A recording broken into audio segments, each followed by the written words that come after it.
lot on his game. But unfortunately, he's got to beat the Rocket, and it's difficult. Well, how will Ali start?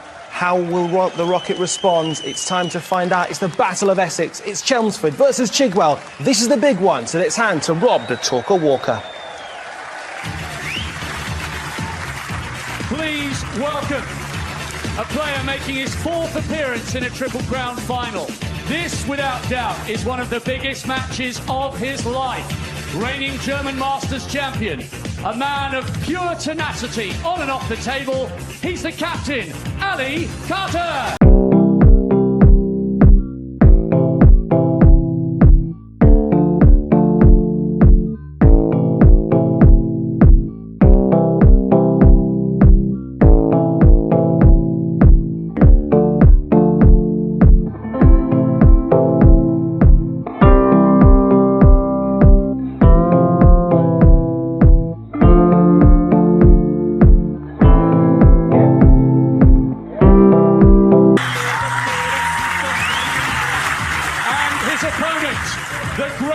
Of all time, history maker, record breaker, bidding for an unprecedented 8th Masters crown.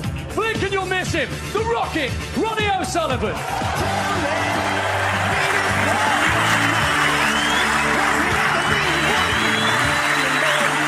So will it be Ronnie's 8th or will it be Ali's 1st? It's the best of 19 frames over 2 captivating sessions. It's time to get the action underway as we hand to our commentary team for the first time in today's final of Dominic Dale and Phil Studd. What an occasion. It's a Masters final to savour, and the only way is Essex. Can Ali Carter elevate his career to new heights with a first Triple Crown title? Or can Ronnie O'Sullivan extend his own record and make yet more history with an 8th Masters crown? We're about to find out. The crowd are expectant. 19 frames. 10 the target for the title and the Paul Hunter Trophy. Absolutely packed, as it has been from ball 1 here at Alexandra Palace. Tickets on sale this morning for next year's Masters, and you can be sure they'll be snapped up very quickly. Ronnie will not be hurried. Yeah. Cheers. Thank you. Carter looks in the zone. Here we go.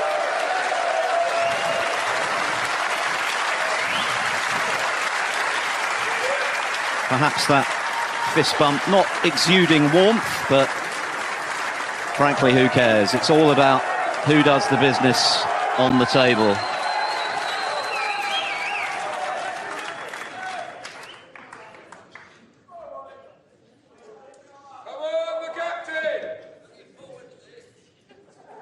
We're all looking forward to it.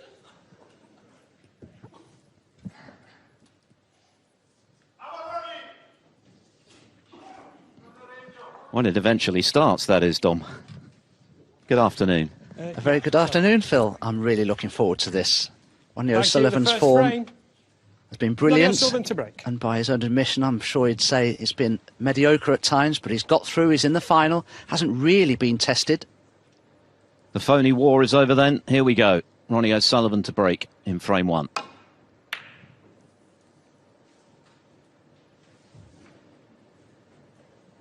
I really do think Ali Carter is mentally as good as he's ever been in his career. Showed terrific resilience in beating Judd Trump 6-5 in the quarterfinals when he looked down and out. You must believe that he can finally win a Triple Crown event. You could certainly make a case for Carter having been the player of the week with the way he's played. He's made 6 centuries, 3 of them, of course, back-to-back last night in another tremendous win. This time it was Mark Allen, previously, of course, Mark Williams in his opening match, and then from being a ball from defeat, a superb comeback against Judd Trump. He's done it the hard way. Not that there's an easy way at the Masters, of course, because we're talking about the best in the business. And for Ronnie O'Sullivan, who knocks in the first ball of the final, well, it feels as though he's played within himself, really. He hasn't touched the heights, but he hasn't had to. That's the point. Saw off a comeback from Ding in his first match, and then dispatched Barry Hawkins and Sean Murphy who had chances to make the match closer but couldn't quite make them pay.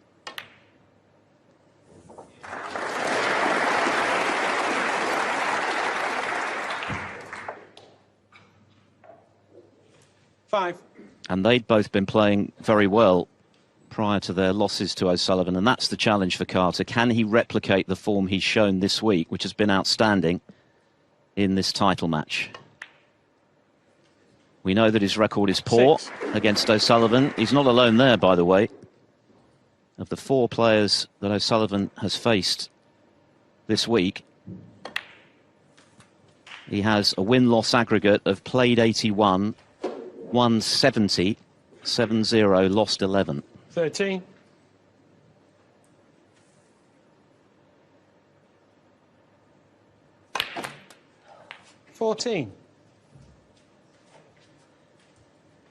Chance here to just nudge into the reds. Doesn't need to play it too powerfully. Oh, goodness me, that red nearly found the left-hand centre pocket. But at first glance, Ronnie doesn't have an easy 21. red to attempt here. The red nearest the green pocket probably favourite.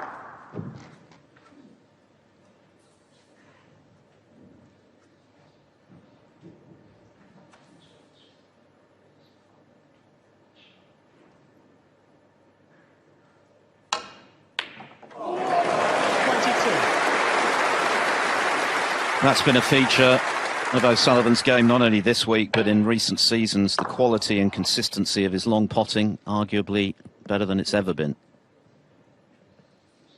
Well, that was a great pot from Ronnie O'Sullivan. This is a tricky green, though. Didn't touch the sides. Now, how's the split?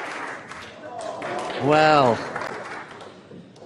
didn't really 25. Go into those reds with any great speed, but he's got half a chance at a couple of reds if he wants to take the risk of them.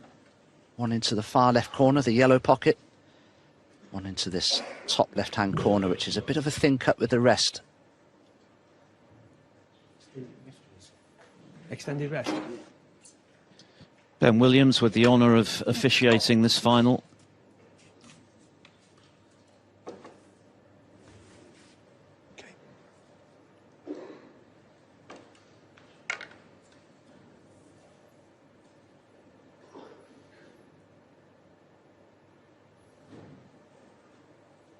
Very close to this red.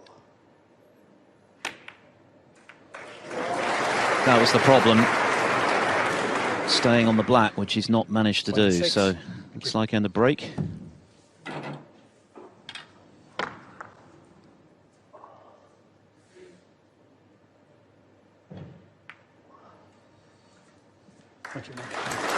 An early feel for the conditions for Ronnie O'Sullivan. We saw Ali Carter ahead of this final with his coach Chris Henry just knocking a few around, as of course the players are allowed to do here at the Masters, getting a feel for things himself.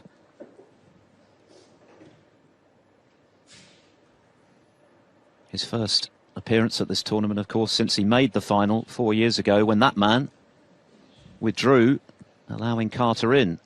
He wasn't actually in the top 16 at the time, and it proved to be his best Masters showing before this year, but he's certainly here on merit this year, of course, having had some tremendously consistent results in the last 18 months or so. He won the German Masters last season.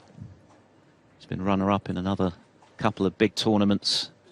Lots of deep runs, so well and truly ensconced amongst the game's elite again.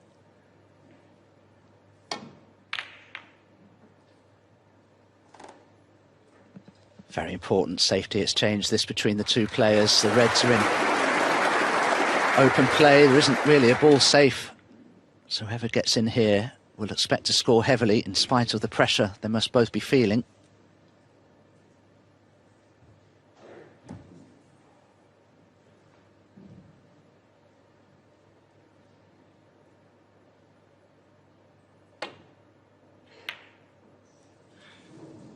The one victory Carter has over O'Sullivan in the 18 meetings was arguably the most notorious, well, probably unarguably actually, the one where they had a bit of a coming together at the Crucible, but that incident didn't faze Carter.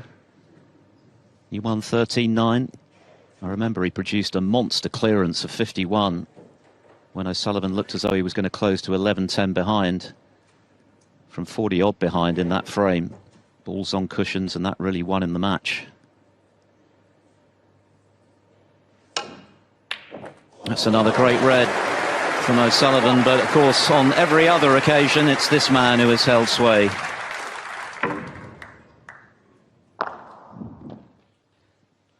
Managed to get a terrific amount of backspin on the cue ball there to stun right across for the black. And this is the perfect start.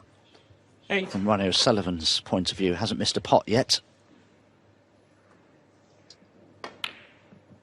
Long pot success for the entire event for O'Sullivan at 71%. That is extremely consistent.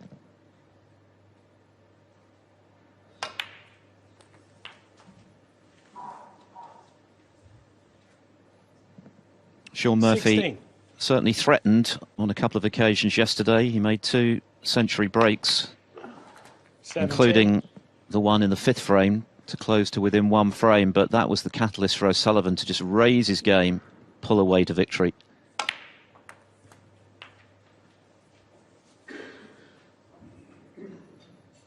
Just needs to pop 24. the red to the left centre. It appears that the pink is available into the left corner. Already 50 points ahead, so 2 or 3 more reds with colours. Ronnie O'Sullivan will have already claimed frame 1. 25.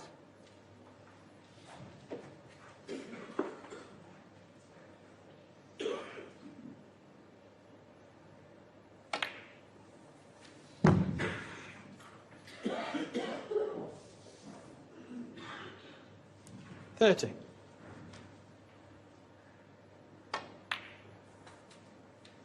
$31.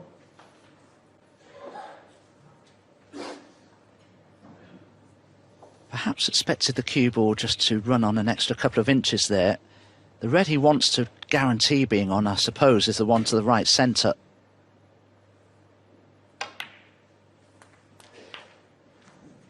Well, if he's on the one below the pink, that's a bit of a bonus.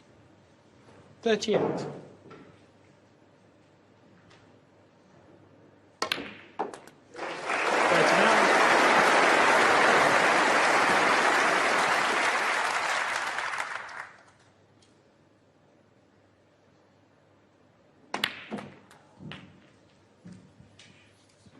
Youngest ever Masters champion when he beat John Higgins 9-3 46. back in 1995 when he was just 19 years of age. And should he win today, as he misses that red, he'll become the oldest, eclipsing Stuart Bingham, conqueror of Carter 4 years ago. Bingham was in his 44th year when he won it. Of course, O'Sullivan is now in his 49th. 59 left for Carter.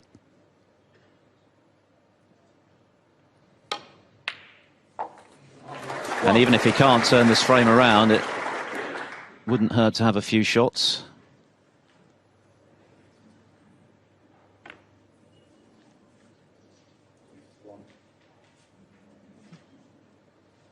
Carter 1. Wants to get a feel for things.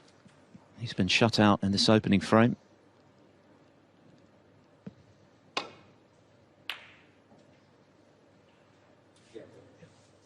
Frame conceded. But now Carter concedes. So Ronnie O'Sullivan with a clinical opening frame. He did run out of position at one stage, but he was cueing very well. Knocks in a couple of long ones. Of course, if he could win today, well, that would set him up for a crack at it at the Crucible in the spring. But an awfully long way to go.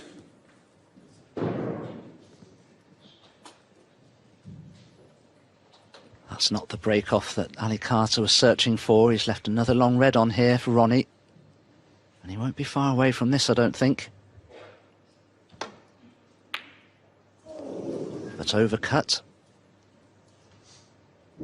And run of the ball, of course, in any snooker match you play is important. Ronnie could easily have left that red on once he'd missed it, but he hasn't really.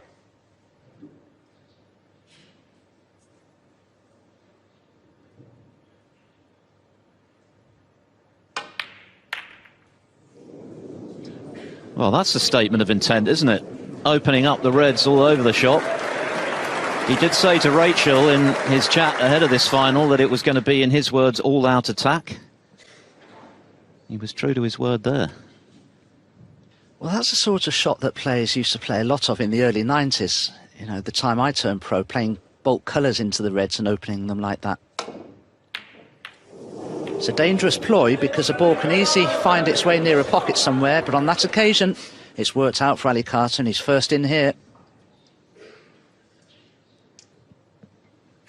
Yes, he's created this chance for himself with that super attacking safety. What can he do with it? He's been scoring heavily all week. One. A tournament lead, 6 centuries as mentioned. Well known for his excellent cue ball control. Rock solid cue action. But he seems to have added something in the temperamental department, as Dom alluded to in recent times, and well, clearly it's paying dividends for him. Fell out of the top 16 for a few seasons, hadn't played this tournament as mentioned 9 since 2020 before arriving this year.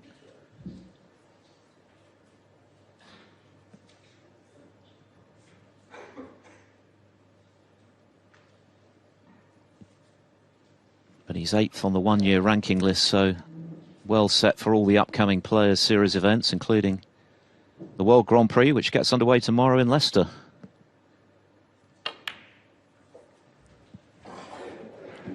And he will be playing in the first session of that tournament tomorrow evening. Will he be playing with the Paul Hunter Trophy 15. tucked under his arm?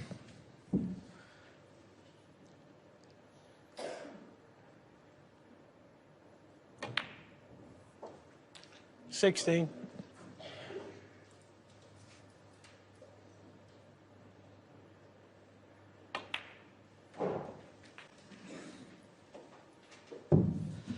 Well, this is the perfect start to this second frame from Ali Carter because 21. he needs to stick with Ronnie O'Sullivan. If Ronnie O'Sullivan 22. starts playing well and builds up a head of steam, you can be absolutely spifflicated by him, so he needs to keep in touch with O'Sullivan.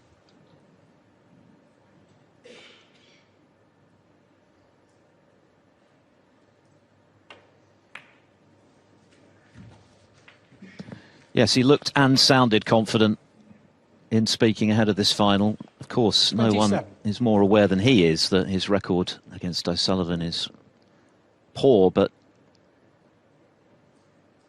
I think there is something a bit different about the captain 28. at the moment.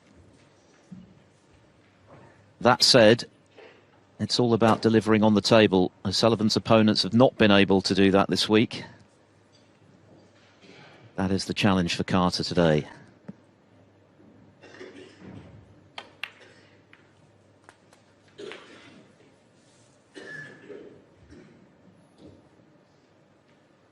$35.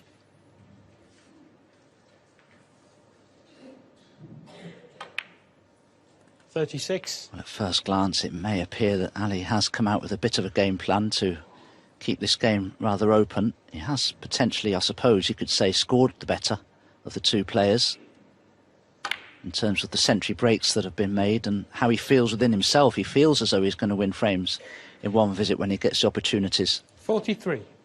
Well, the blitz he produced last night against Mark Allen was something else, wasn't it? 70 odd and then 3 centuries, which broke the back of the match for him. And then outlasted 44. Allen in a marathon final frame of the match, which lasted over 40 minutes. So he's been able to scrap when required, but has scored very heavily when presented with the chance.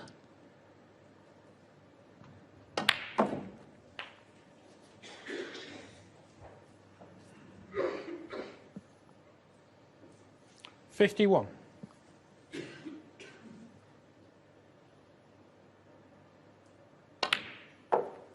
$52.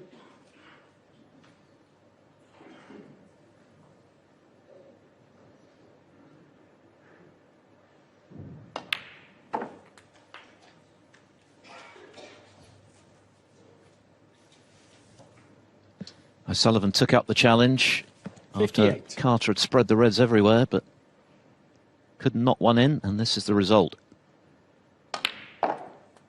59. Barring something unforeseen, it's going to be one each. This frame has only been going a shade under 6 minutes. So often in big finals like this, things are a bit nervy, edgy, tense at the beginning. It can get scrappy. Well, 66. No sign of that so far.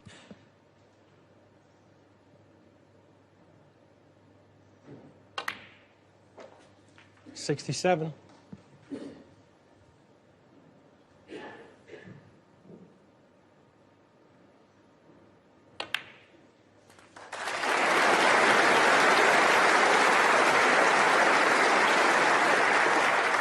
$74. And this has got to be a huge boost for Carter early in this final.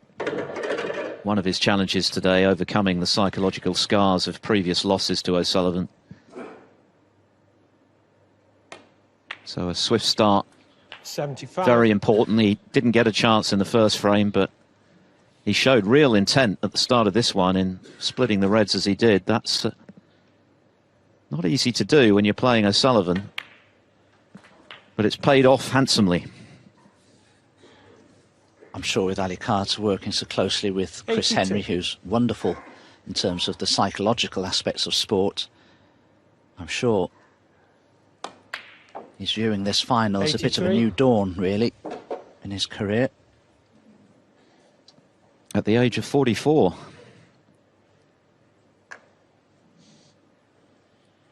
Possible 1-4-1. Ali Carter's highest Masters break, 1-3-3.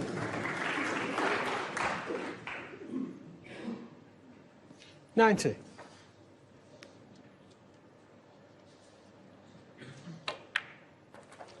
$91.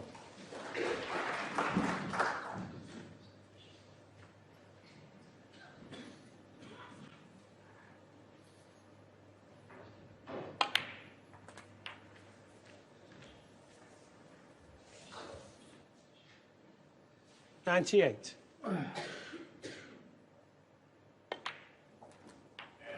$99. What a terrific response this has been to being shut out in the opening frame. This for the ton.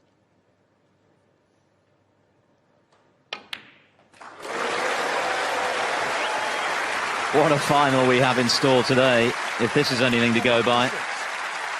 Both players bang up for this. No Masters high break, but a century, and the manner in which he did it, significant, I think. That's a message to O'Sullivan, which suggests Carter thinks, I'm not afraid of you today. Frame number 3. The 7 times champion to break.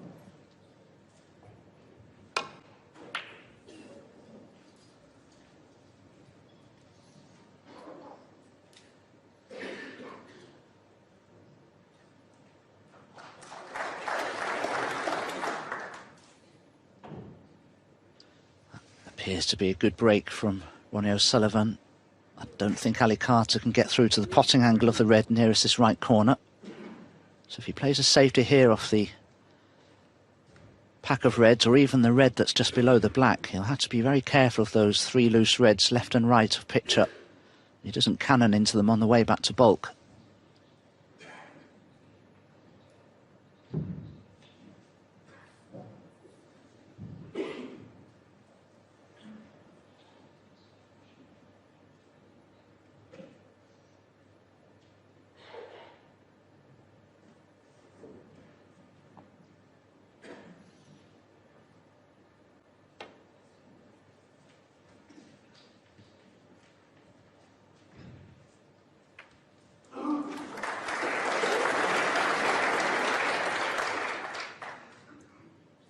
Touch in bowl.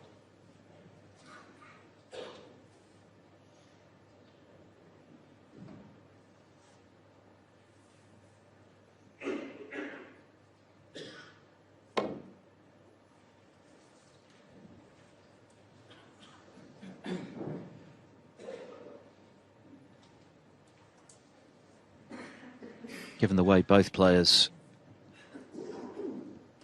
score, and particularly Carter, who really seems to have become a heavyweight in that regard of late. The power of his scoring, we saw that against Mark Allen. The safety aspect today is going to be very important, clearly. We know O'Sullivan is very adept in that department as he is in all others, but Carter as well, very good tactically. So that's something to keep an eye on.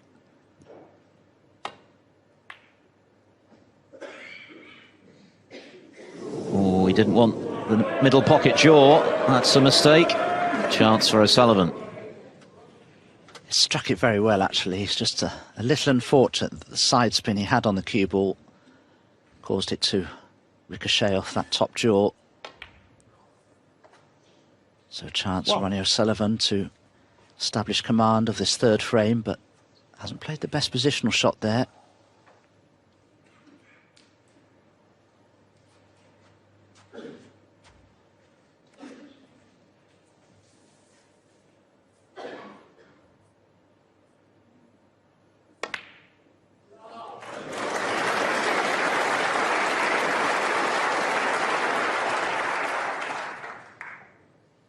That's a first-class recovery.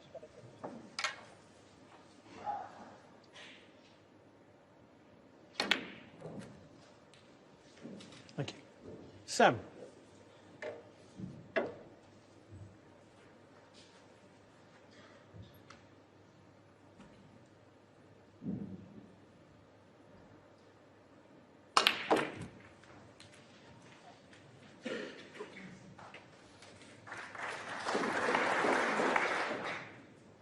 $14.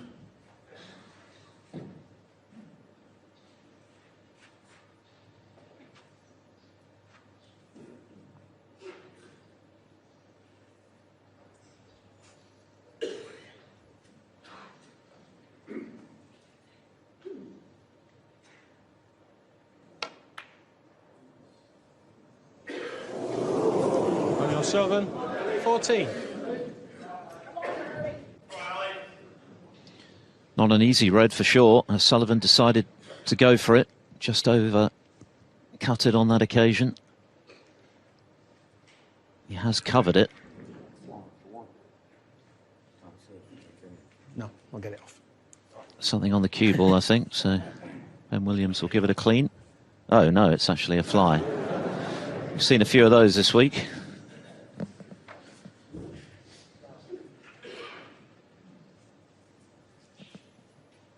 It's an easy swerve to pop the red over the pocket, but the problem is, it would probably mean he wasn't on a colour. This one's obviously very tight to the left centre.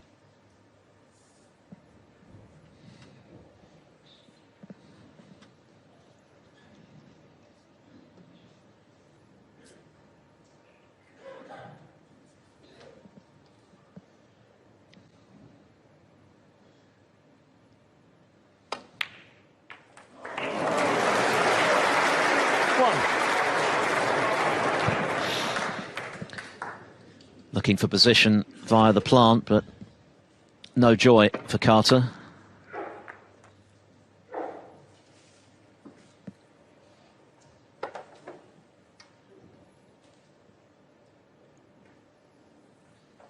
Ali Carter, 1.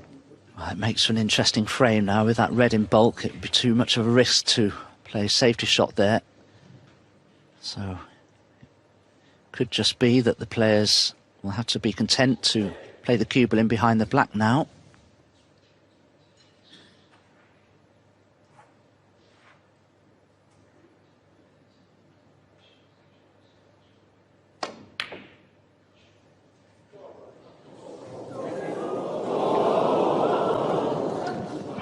Saw him take on a double and get it at the back end of his victory over Sean Murphy yesterday.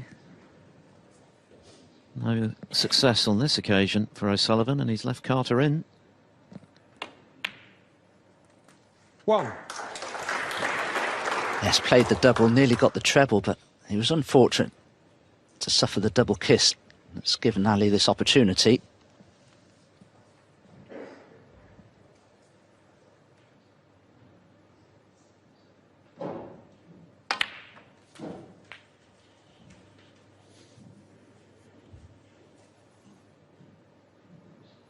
$8.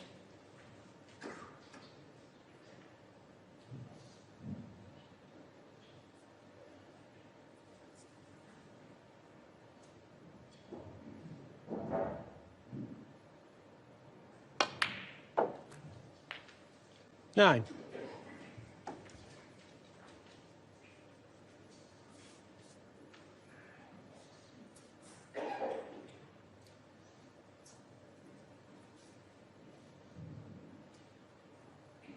There's a red just in the middle of that group below the pink that may be on to this right corner, just at the top of that little group of 6. 14.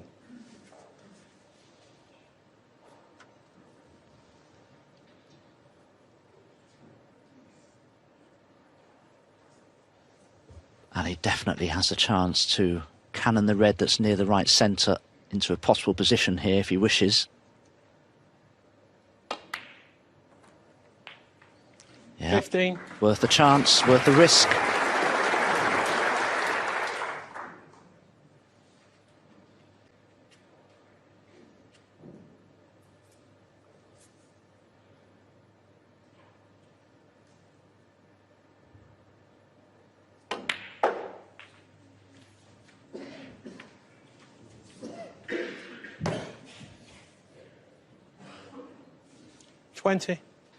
Yes, didn't want to cannon the yellow there, Ali. This red is still a cuttable red, but it's thin. And he'll probably be looking for an angle on a colour to go into the reds possibly here.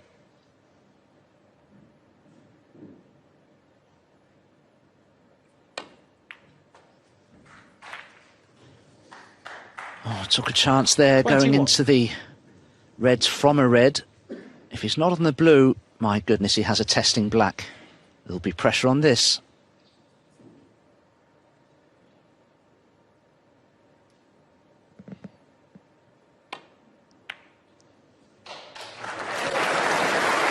He's very obviously playing with a lot of belief about the state of his game right now, Carter. 28. It's been evident now for some time. Won the German Masters for the 2nd time last season. He's been getting to big finals again. Amassing a lot of ranking points with 29. the consistency of his snooker. And landing telling blows against some of the game's finest in the process. But to not only win this title, which would be, of course, the biggest of his career, but to win it against O'Sullivan, well, that would be the cherry on the cake for the captain. 35.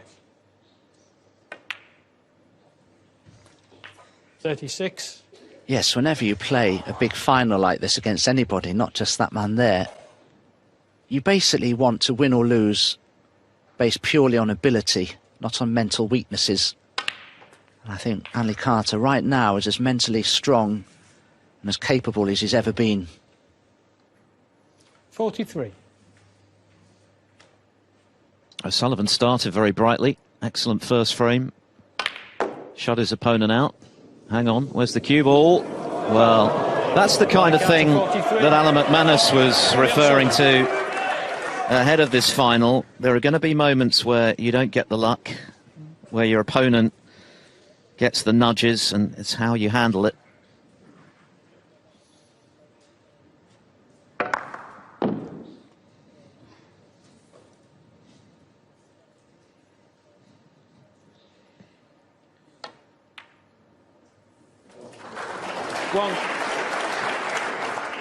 Played that a little gingerly, Ronnie O'Sullivan. Didn't really fully commit the position on the green, and he's shaping up to take this blue on. This is a big shot. Could win or lose this 3rd frame.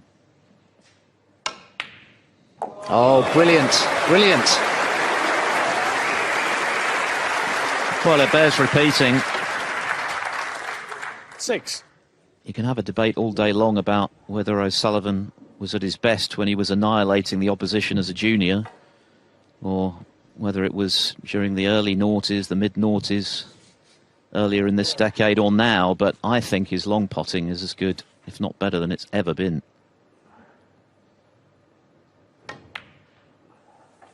7.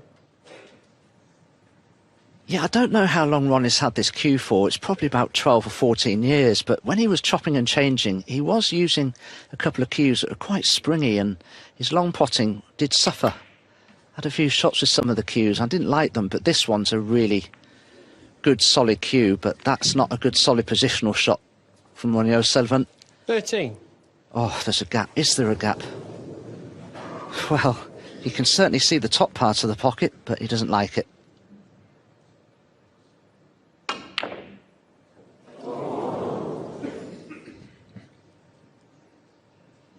Ronnie O'Sullivan, 13.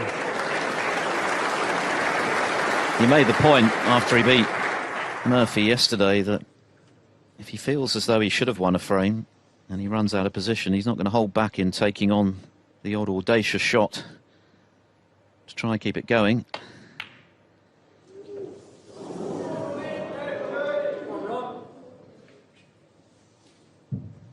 So this frame in the balance, the first close one. And these are going to be key to whoever gets to 10 this evening. Very close. But now a chance for Carter. If he can knock a good long red in, he'll be favourite for 2-1.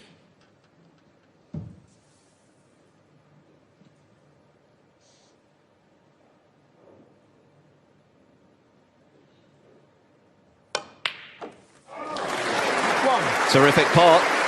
The frame very much in Carter's hands now.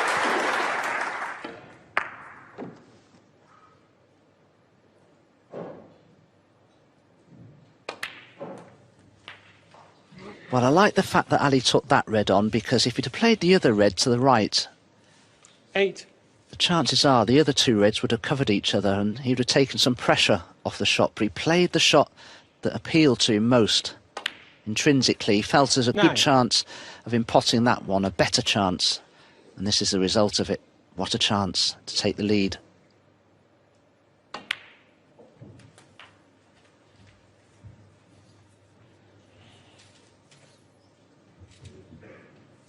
$16. Only needs this red. Doesn't have to worry about position.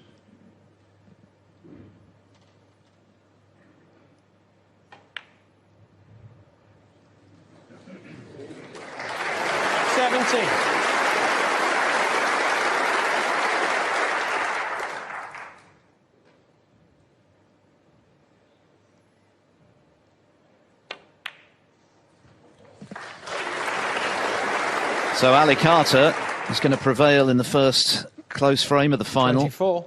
And it's been a really significant response to losing the first frame to a guy who's only beaten once in 18 attempts, lest we forget.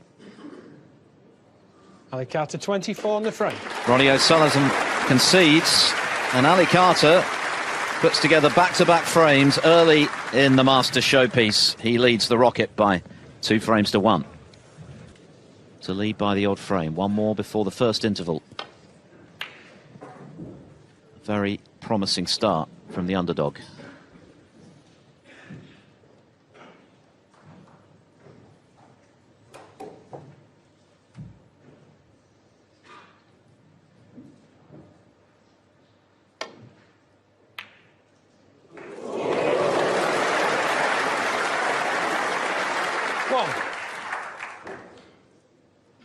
A fabulous cut back from Ronnie O'Sullivan. That little graze on the yellow just stopped that cue ball from running a bit further. There's a good angle on the yellow here. Yeah, clean as a whistle. Well, there was very little wrong with the break-off from Ali Carter. This was just a great pot. 3. Has eventually found the target. Certainly had a good look. 4. Few reds in open play, but the red next to the black is the one that Ronnie would like to get out of the way.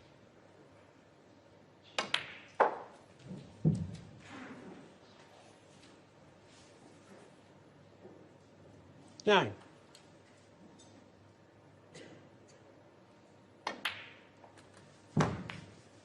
10.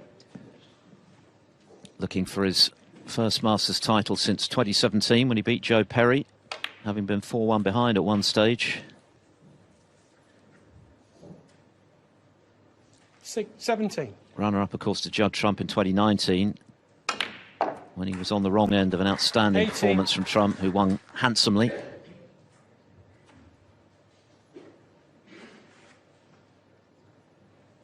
little bit of pressure on this one, quite high on the black.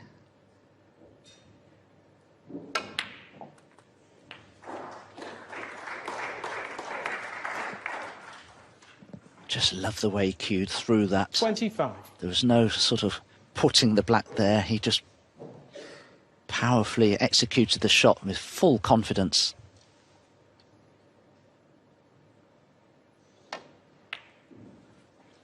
$26.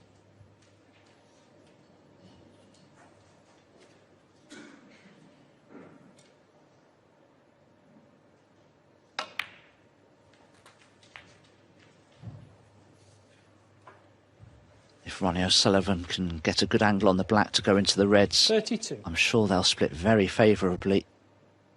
But he's going to be a little low on it. So again, a little pressure on this.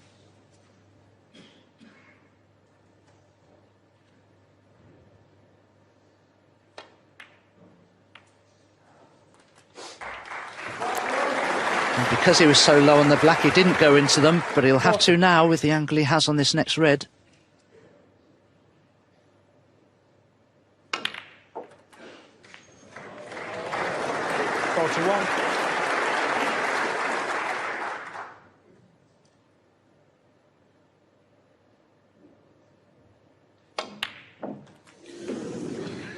Well, that used the full width of the pocket, but he's muscled it in. 48. I didn't think this was in, Phil, at that pace.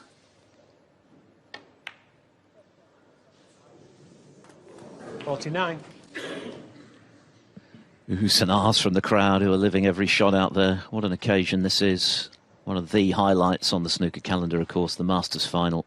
Wonderful venue, great crowd, great atmosphere. And so far, a terrific final. Both players seem very keyed up for this one. We know about their rivalry, their history, not always friendly. 57. But certainly spicy.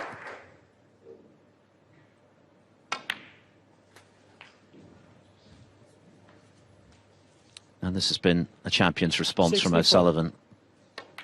Carter with two excellent frames. 65. O'Sullivan straight back into the saddle. And this to share the spoils at the first interval.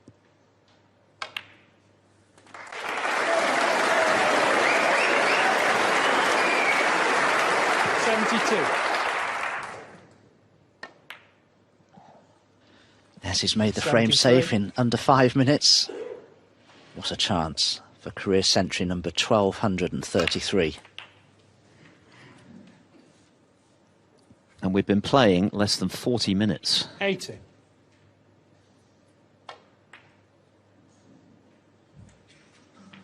$81.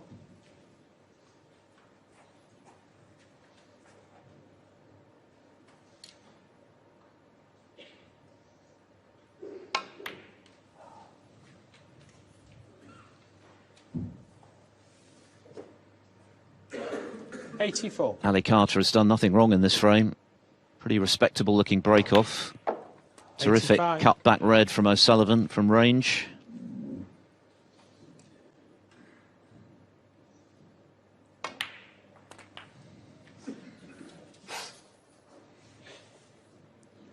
And now closing in on an 92. 86th Masters century. That's almost twice as many as the great Stephen 93. Hendry, 6 times a winner himself, had in this event. Extraordinary.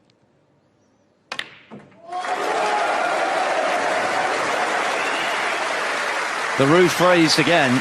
What a day to have a ticket. What a match, what a final. And what an atmosphere. Incredible.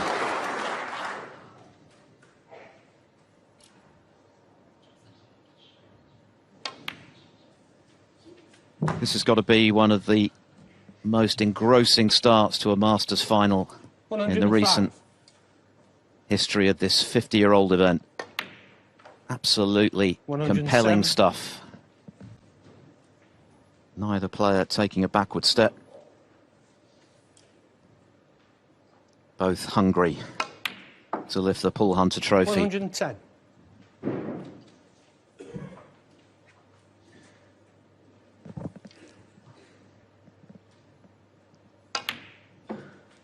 $114.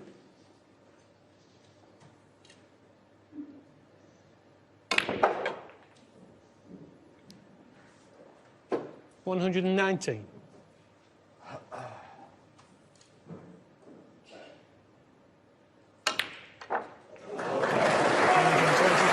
How about that to level the match? And what a match already. And there's still a long, long way to go. But it's been brilliant, quick-fire snooker. Barely 41 minutes, and they've shared the spoils at the first break. Now, thank you. More of the same, please. Ronnie O'Sullivan to get us back underway. 2 frames apiece, both queuing beautifully, both up for the battle.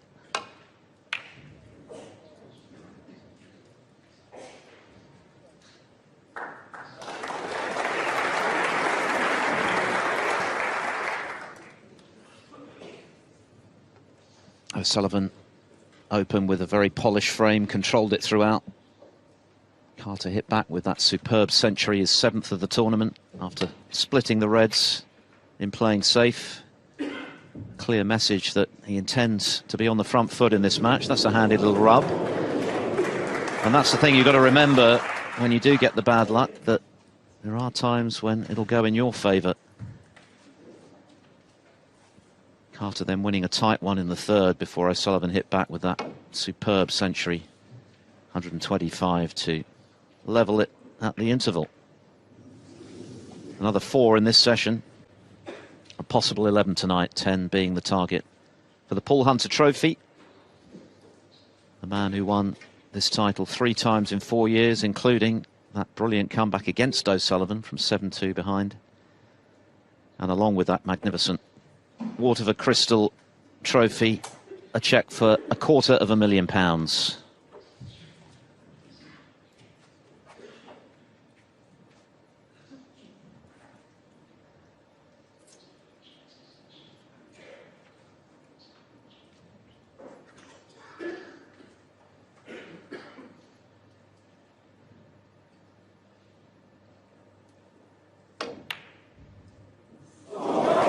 Oh, dear, dear. What a pot that was from Ronnie O'Sullivan. It's quite ridiculous. He's digging down, playing it at pace from that acute angle. Really? Goodness me, what a pot that was. 8.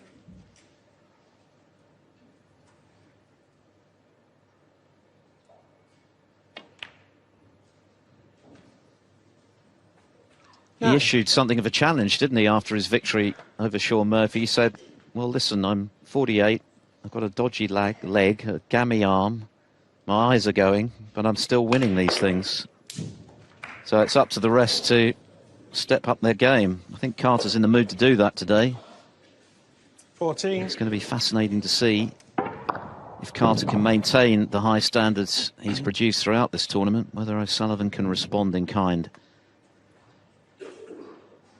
He's been doing it his entire career.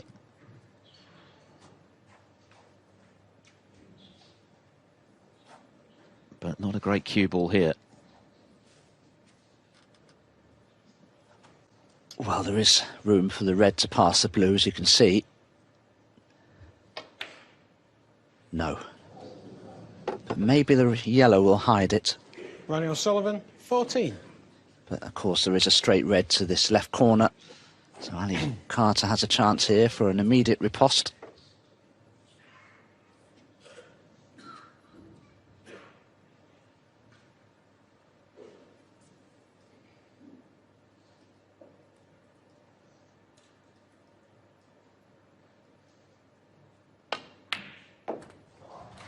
One.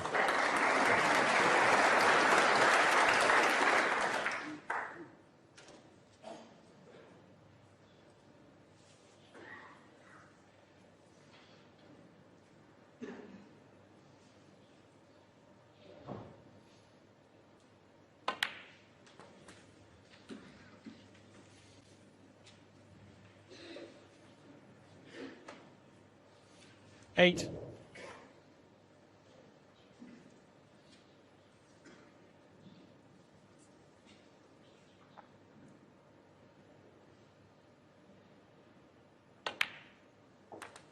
Nine. There is a red, the bottom one of that little line of 4 there, that may well pot into the left corner, but he has an angle to go into them if he wishes.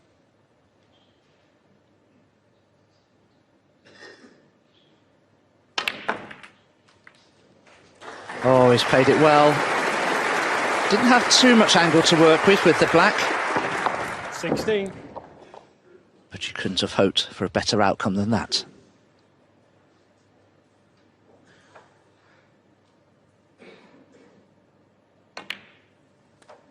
17.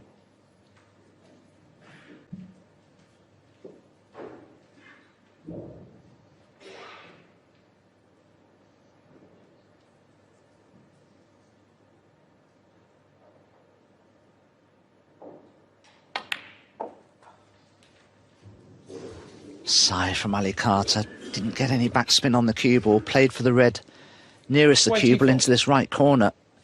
Still has a couple of alternatives.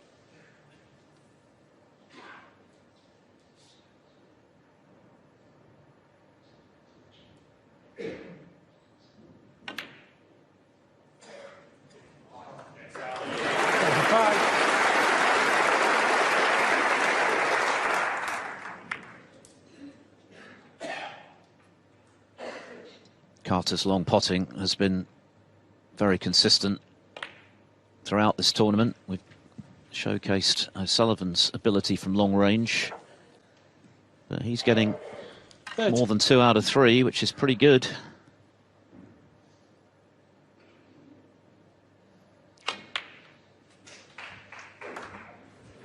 He does look very confident. 31. In a way that one or two of O'Sullivan's opponents haven't looked, frankly, this week in their bid to topple him. Barry Hawkins said after his loss that he thought O'Sullivan was there for the taking, but only managed 3 frames. Sean Murphy produced 2 centuries, but they were the only 2 frames he could win. Ding Junhui found himself 4-0 and virtually 5-0 behind 34. before he produced a mini comeback, including one of the 2 maximum breaks we've seen. But again, O'Sullivan had the answers at the end of the match, so Carter looking to do what the rest have failed to. 35.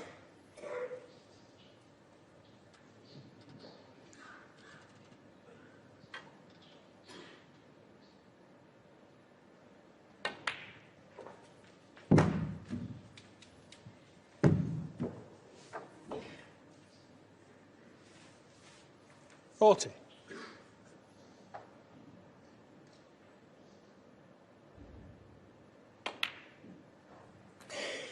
41.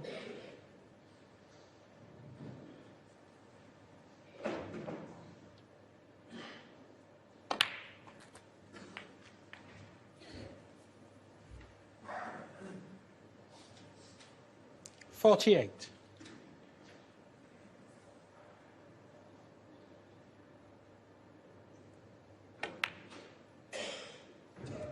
49. Just looking for this black, red colour red to once again take the lead.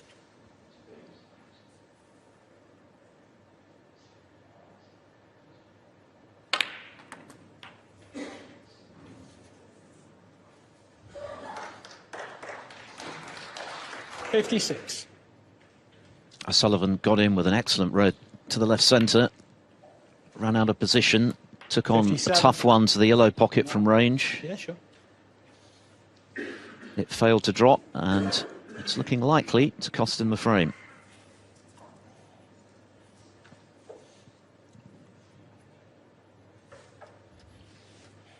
He's certainly facing some serious opposition here this afternoon in the form of Ali Carter. He's going to have to dig deep, you'd feel, Ronnie O'Sullivan, to compete with Ali and get the better of him, perhaps. 64.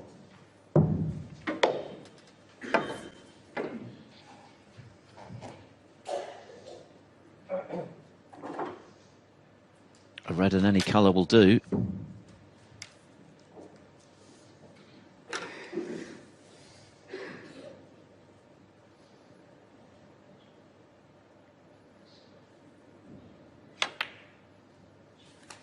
Thank you. 65. Okay.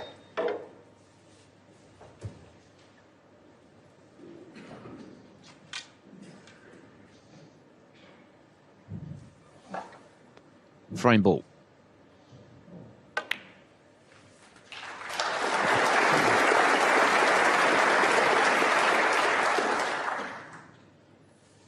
$71.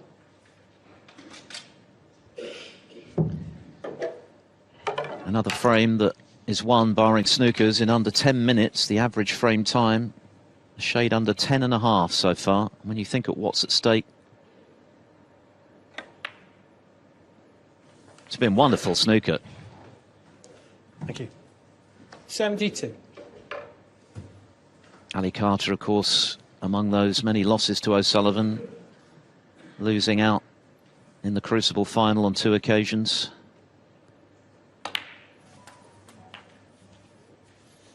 Masters finalist 4 years ago when he was 7-5 up against 79. Stuart Bingham, playing superbly. Bingham then had a superb purple patch to deny him. 80.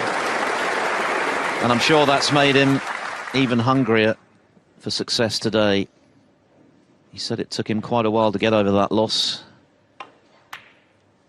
This year, he's here entirely on merit. He's playing the snooker of his life. 87. And he's more than matching Ronnie O'Sullivan right now. 88. And can make another century, a second of the final, without having to worry about the difficult brown here.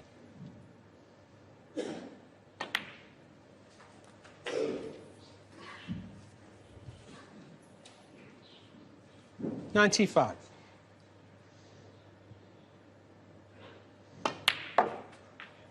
$97.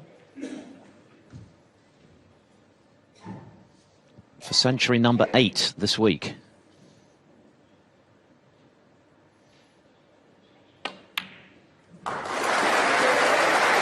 Brilliant. Absolutely superb from Ali Carter.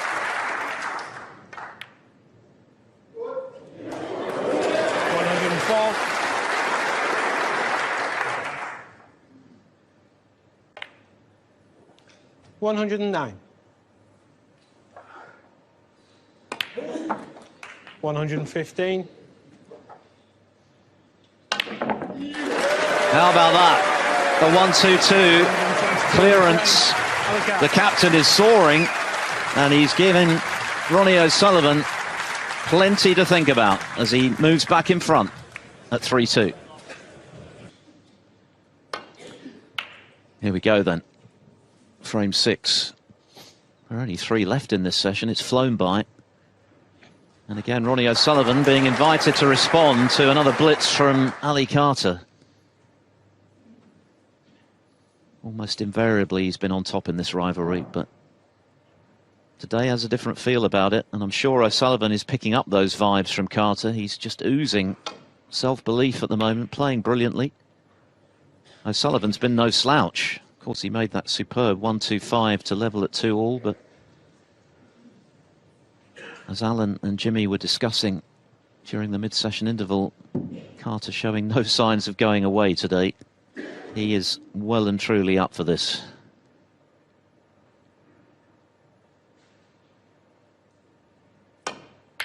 And that's another resounding pot from long range from the 5 times ranking titleist.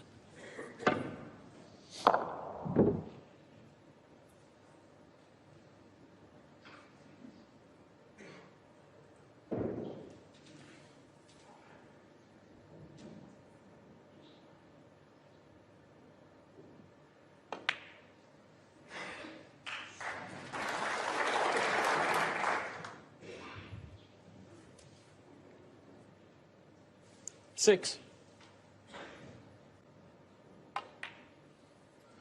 And how important was that 5th ranking title that he clinched in Berlin last season. It had been a long time coming. 2016 World Open was his previous ranking success. Just a reminder that he had what it took to go all the way to lift a major trophy again. He's been telling us this week in the studio that he was seriously considering giving up the game 12. not so long ago and becoming a commercial pilot, changing careers. I bet he's glad he changed his mind. Another attacking shot into the bunch.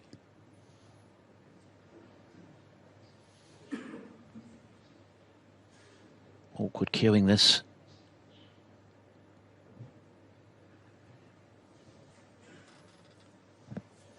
I'm not entirely sure it goes without applying a touch of right-hand side. No, in fact it wouldn't go. Just played the safety in the end. Ali Carter, 12. Well, there hasn't been more than a frame between them this afternoon, but it's Ronnie O'Sullivan that's playing catch-up at the moment.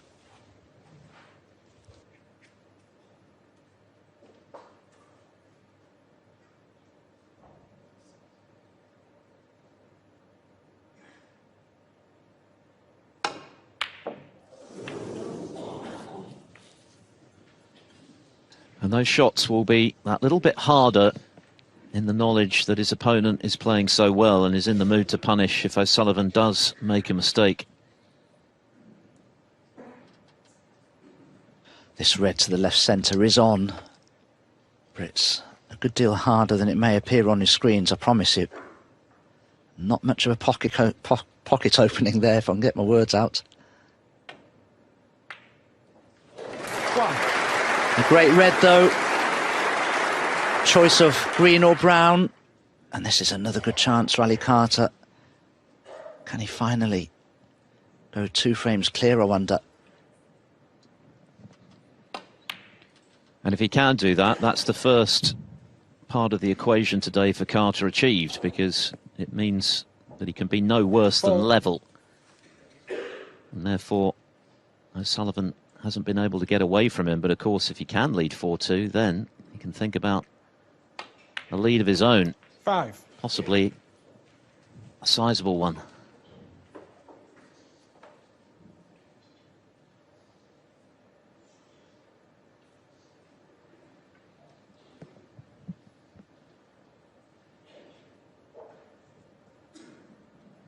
.96% pot success in this final so far speaks for itself. O'Sullivan at 88.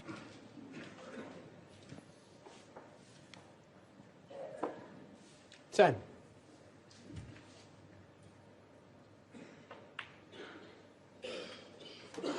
$11.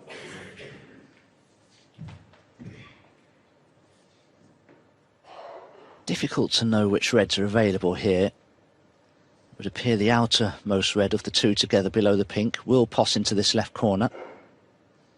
As you can see there, that little group of reds clustered together above the black do all seem to be tied up.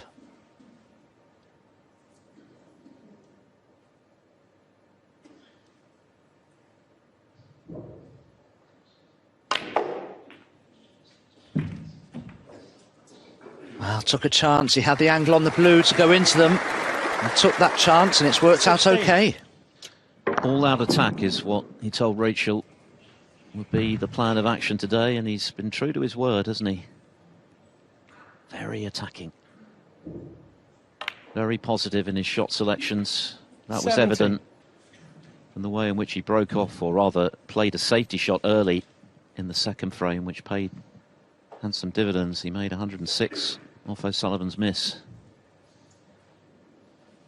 Bustling round the table, just oozing determination.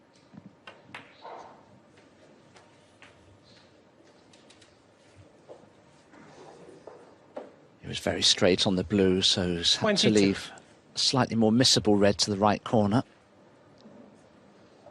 Ronnie O'Sullivan maybe pinning his hopes on a mistake here. But no mistake was 23. forthcoming. But a problem now, perhaps, he's very straight on the blue, Ali Carter. Can't get close to his next red now. If he drops the blue in absolutely dead weight, I think the only red he can play for is one with the rest to the right corner, which will be very missable.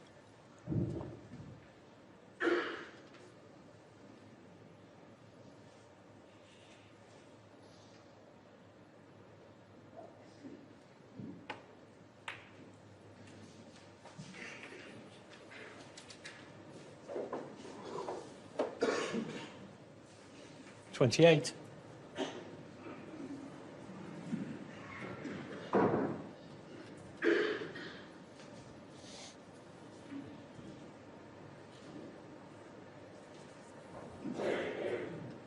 Well, he overran for the red to the right corner. And that's not Ali Carter, 28. particularly judicious of Ali to attempt that thin cut. He's left a chance here for O'Sullivan.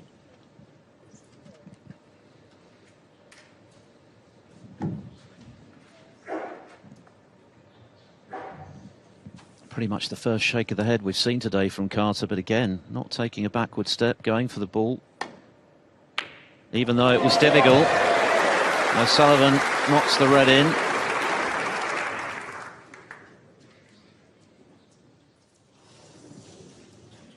But as you can see, no cigar on the black.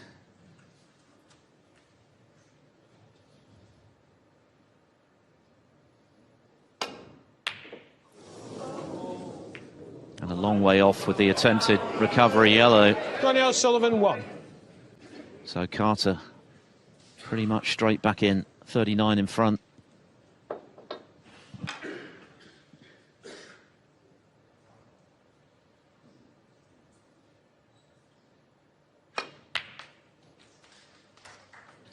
Well, he's certainly got Ronnie O'Sullivan under a lot of pressure here. Not many have done that this week.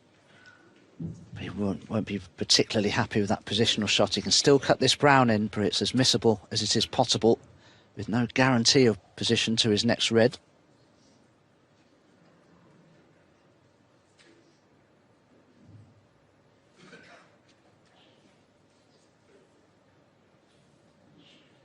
I'm not sure, given the position on the scoreboard, 3-2 ahead, 40 ahead, that he needs to take this on. And finally, clear thinking prevails. Yep, buying himself a bit of insurance by pushing the green to the side cushion. Acutely aware of the significance of a 4-2 lead. Eases the pressure for the remaining two frames, knowing that parity is the worst he can achieve.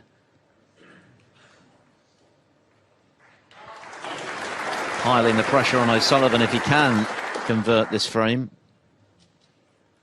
to produce something in the remaining two of this session.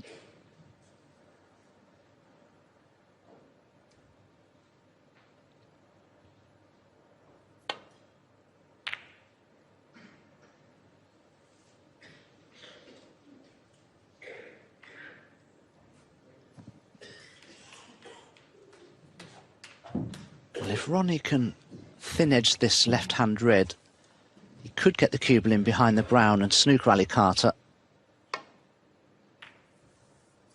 Just too thick, though.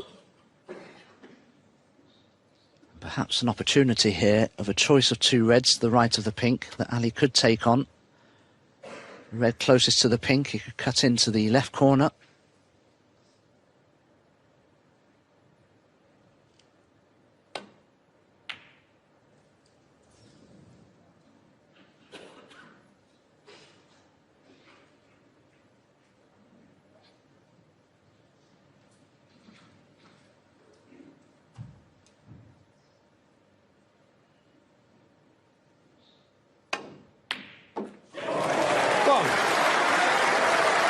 That's a fantastic pot from Ronnie O'Sullivan, went full-bloodedly for it.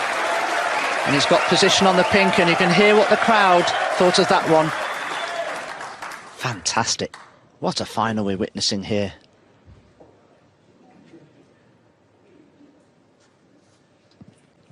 Great snooker, but also, of course, further embellished by the history between this pair.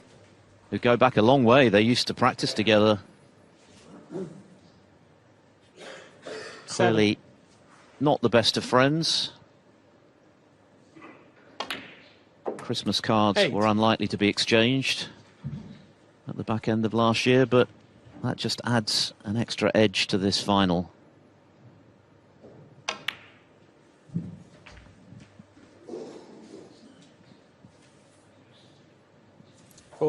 Which is delivering on all fronts. 15. Oh, that's another lovely positional shot from Ronnie O'Sullivan, cannoning a red out the way to develop another, and leaving himself perfectly on the pink.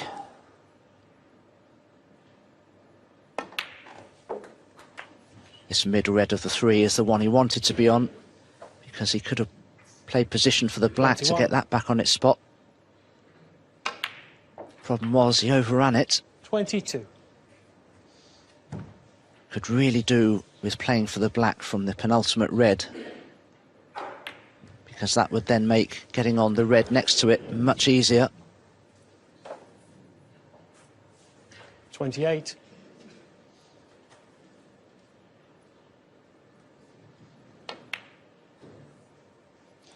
$29.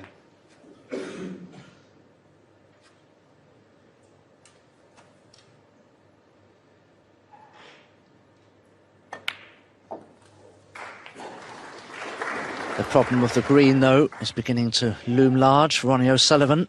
36. As he almost erases completely the deficit which he came to the table with, just 4 points behind now. 37. Well played, because you've got to be bang on with those at that pace. So easily rattle it. But that insurance ball that Carter placed to the side cushion now looking pivotal in this sixth frame. I'd be playing for a double on the green, I think, because in a good spot to double and play position for the brown, it's difficult 44. To cannon off from where the yellow is.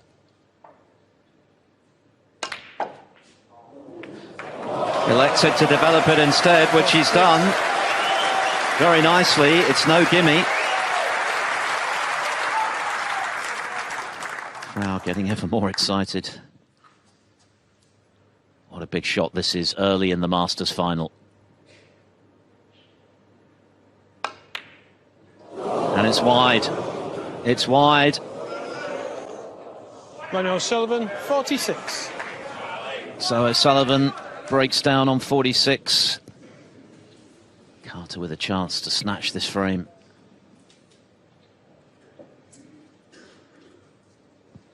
Pretty thin cut.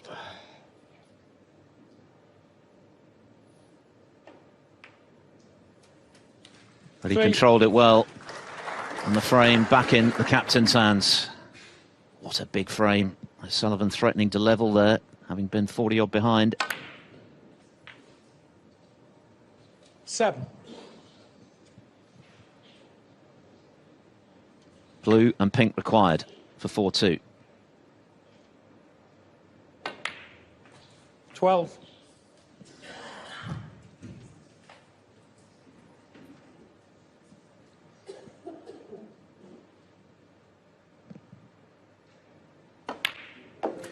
A dramatic frame, a huge frame for Ali Carter. It was looking as though Ronnie O'Sullivan was going to steal it to restore parity, but he missed the green, and Ali Carter did the rest. As well as down in the arena. What a match this is. What a performance so far from Carter, who thoroughly deserves his 2-frame cushion. 2 to come in this session. How is Ronnie O'Sullivan going to respond? He missed the green, which could well have taken him to 3 each. And then he would have weathered the Carter storm. But now,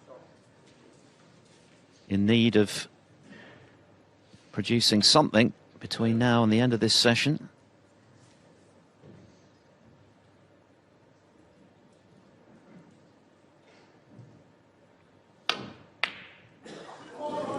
Ideally, both frames, but certainly one required from the Rocket, who's chasing a record-extending 8th Masters title, of course, to go with the 8 UKs and the 7 World Championships. And in the process to become, just as he did at the UK at the end of last year, both the youngest and the oldest winner of this great event.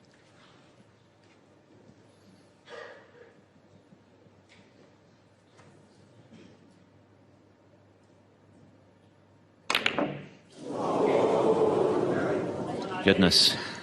Ronnie O'Sullivan 1. Again, O'Sullivan creating a chance, but unable to make the most of it.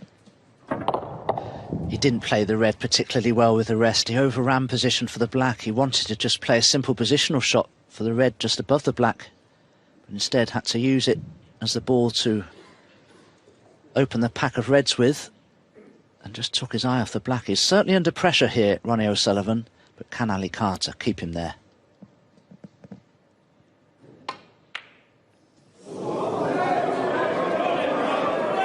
Well, Carter has missed very few relatively straightforward pots, and everything's difficult in a final like this, but that is a rare error from Carter. Not a gimme, but one you'd have expected him to get.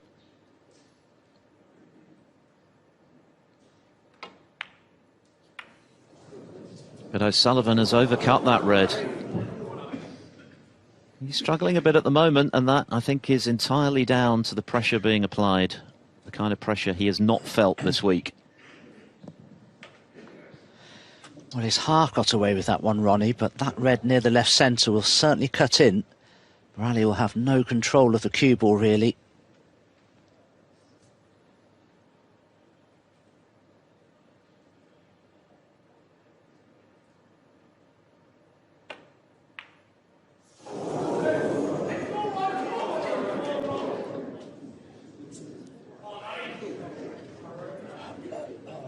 Another chance for O'Sullivan in his bid to claw back a frame.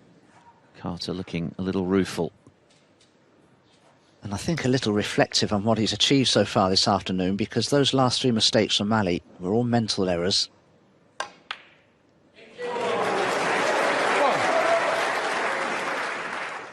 And I think Ronnie may be happy enough with that if he can cue clearly to the green. But is he hampered by the blue? As you can see, can't get through to the yellow. And he's okay here.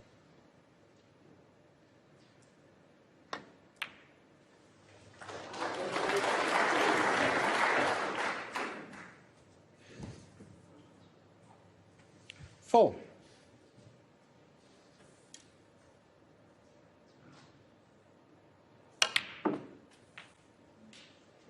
Five.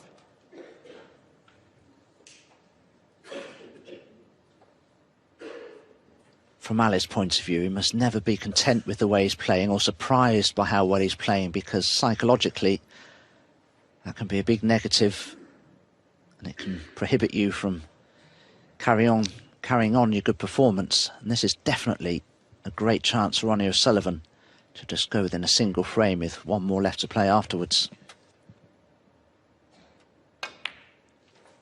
And it's not a must-win frame for O'Sullivan, clearly, because this is a long final, 10. best of 19 frames. But I think given the way Carter's been playing, very important frame for him. 11. 5-2 behind. The best he can then be is 2 adrift going into this evening. He could yet emerge with a share of the session, and he'd be 16. delighted with that, because he's been largely outplayed so far.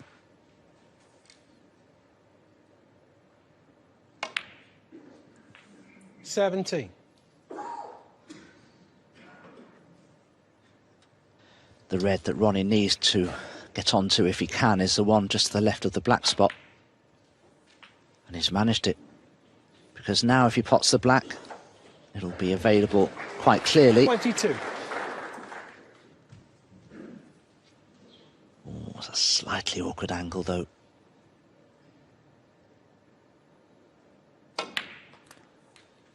$23.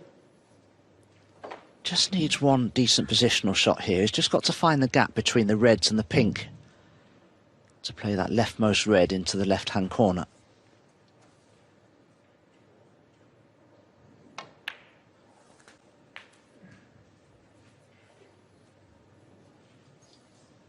Does it travel far enough? 30.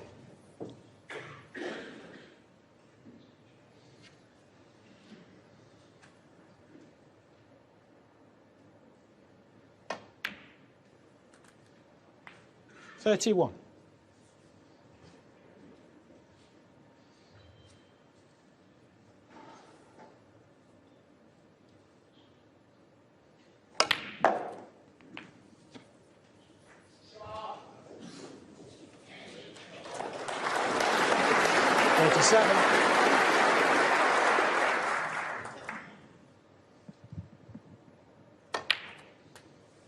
$38. O'Sullivan made 125 to level this match at 2-all. His next highest break, 46. But surely now, with that cannon into the reds, he's going to reduce his arrears. 45. Slightly nervy opening to this frame, both players missing. 46.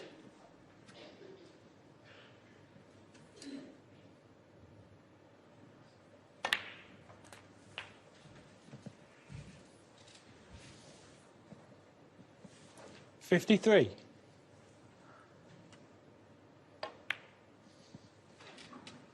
$54. So just care required, really, from O'Sullivan here. Everything's there, just in case there was a mistake. Carter would have the chance for a winning clearance. 61. But he only needs Sorry. one more red. Carter would need a snooker.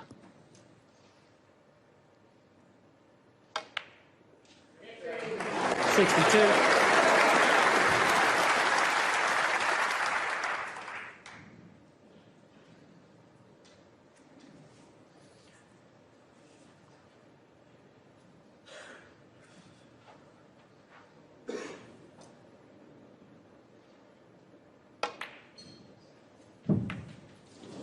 Well, he's disappointed with that cannon.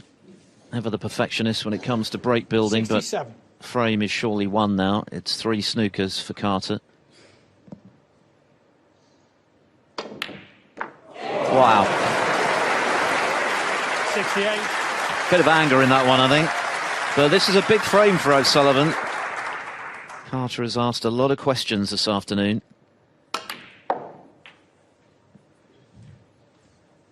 And this is exactly the response the 7-times champ 72. required. The usual breakneck speed without 73. appearing to rush. The whole match has been played in a blur. 1 hour and 18 minutes for 7 frames.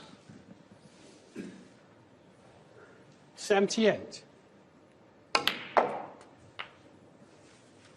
And that's the thing, Phil. There's just been a total of 29 safety shots played in the 7 frames played. Not one for the purists, perhaps. Pure magic. 86. If you don't enjoy snooker like this, you're watching the wrong sport. RonnieO'Sullivan, 86. Wonderful entertainment for this capacity crowd at the Palace.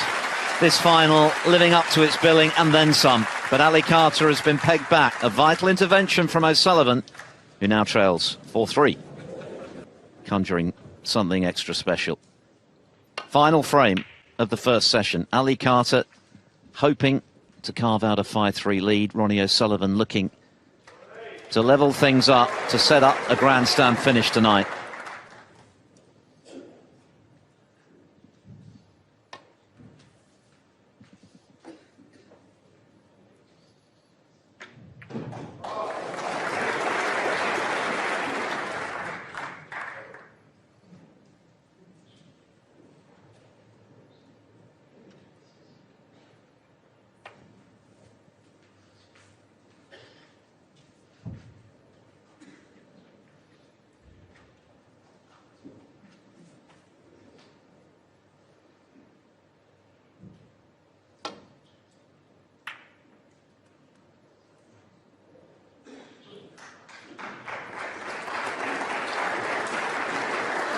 That's a great safety shot from Ronnie O'Sullivan.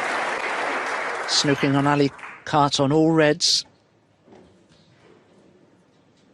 can't just roll up into the back of the pack here because of the loose red to the left of the black, but he could rest the cue ball into the right-hand side of the pack because the pink is blocking what would be a possible red to the left centre.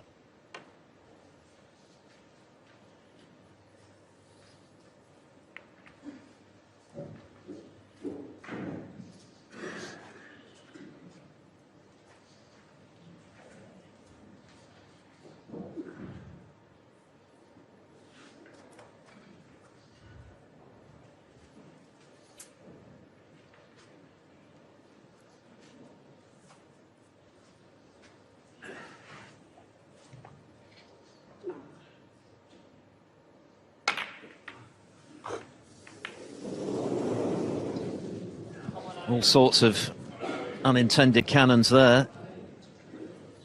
And an opportunity for Carter early in this final frame of the session.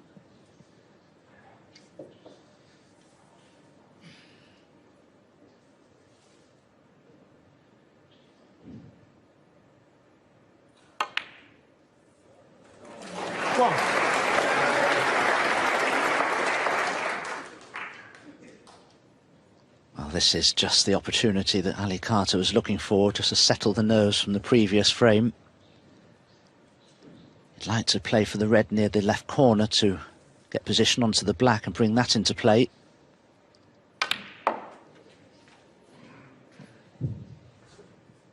Everything about Carter's language ahead of this final was positive. He said to Rachel, "The way I'm playing, O'Sullivan, even the great O'Sullivan, is going to have to produce something special to deny me." 5. And it looks to be panning out that way because he is playing exceptional snooker himself, perhaps the best of his career, and it's been a great one. Many, many highlights, 5 ranking titles, 2 world finals, a maximum at the Crucible. But if he wins tonight, this will be by far his finest hour 12. and will elevate his career to a whole new stratosphere. Triple Crown winner. 13. And to do it against the greatest of all time in the process. Still much work to be done before he can entertain those thoughts. He must keep his mind in the present here and not allow any thoughts of a 5-3 lead to enter his head at this stage of this frame.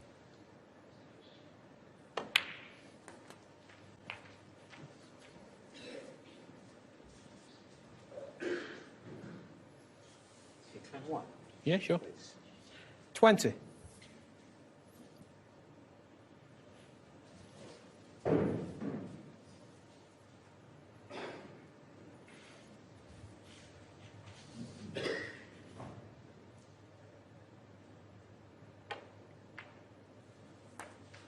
$21.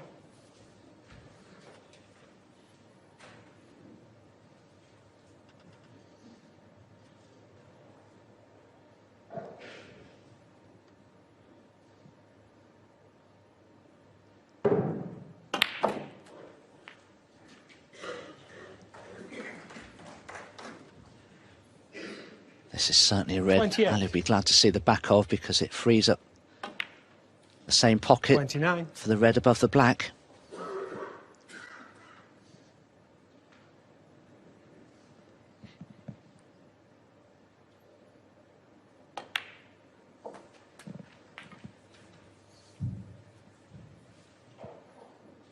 Scoring more heavily than ever. 36. Ali Carter, 8 centuries this week alone, more than anyone else. 3 in a row against Mark Allen last night, unprecedented at the Masters.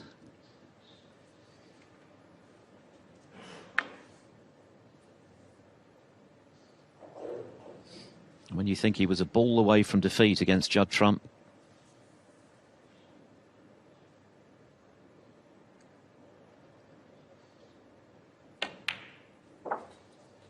$37.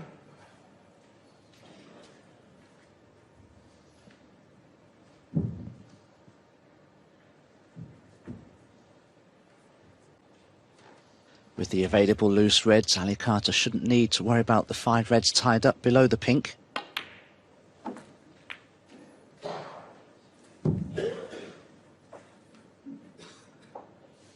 $43.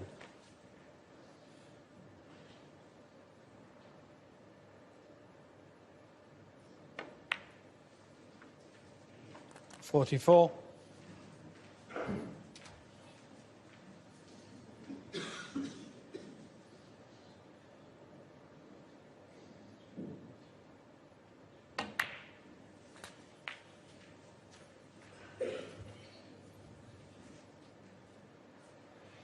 51.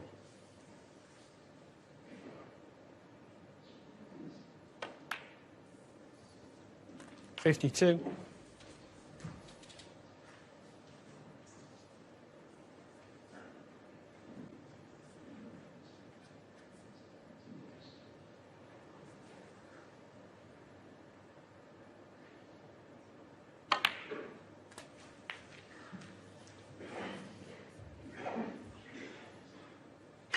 59.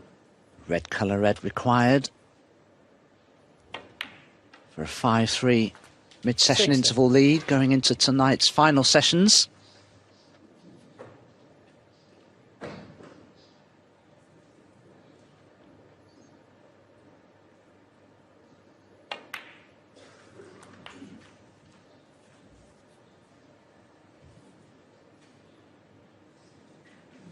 $67.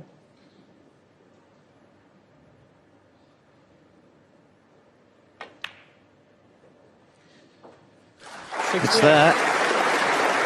That's the ball we needed. Ronnie O'Sullivan will have much to ponder between now and the start of the evening. Assuming he can't get the snooker he now requires, and it's surely going to be snookers plural.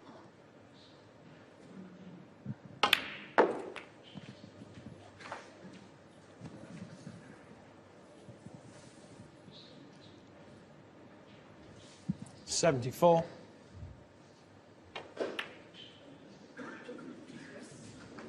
Ali Carter 74 on the front. Ronnie O'Sullivan concedes. One of the best first sessions of a Masters final we've ever seen. Certainly the quickest, less than 90 minutes. And the captain, Ali Carter. Ronnie O'Sullivan to because he's up against the greatest there's ever been.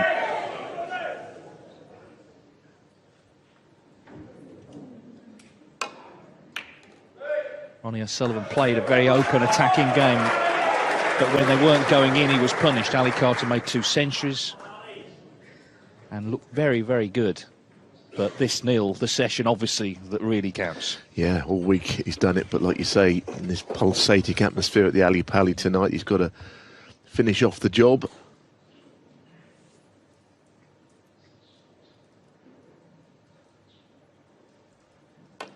The interesting thing for me, actually, I looked at the bookmakers see it now after these 8 frames, and this is the perfect scoreline. It's virtually evens each of 2 now with everybody. Just the view that that lead of 5-3 means both players have got almost an equal chance of winning. Any other scoreline, an easier lead for Carter or Ronnie level or in front, he'd have been a red-hot favourite, but this is the scoreline. They can't work out who will win, and that adds to it all, I think.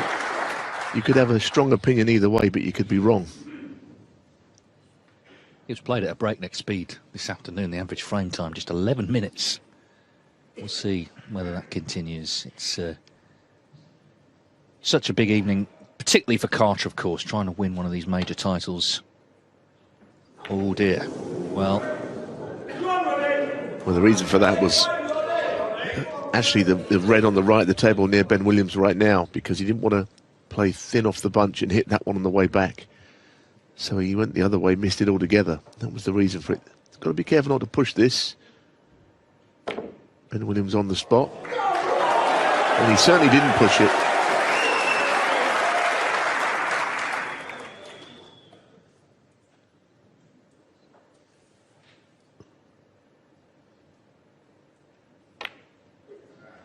I think Ronnie's just got to get the right balance, isn't he, O'Sullivan, in controlled aggression and just making a mistake like he did in frame 8, a safety shot which was a little bit wild, I thought, which cost him that frame as he was just clawing back into the session.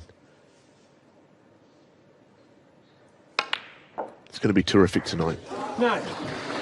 Well, he's got all the experience in the world, of course, of these big finals. This is 14th in the Masters. He's won it 7 times. He's never won it having trailed at half-time, though, in a final.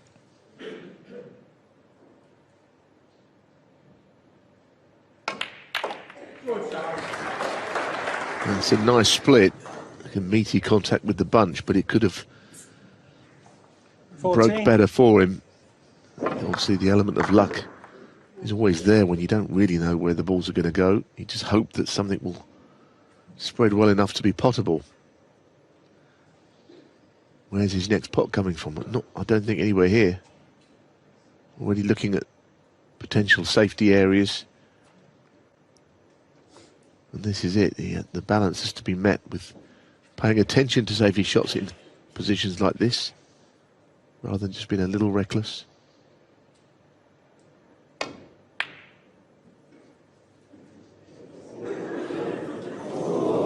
a bit unlucky if he's left the red on. 14.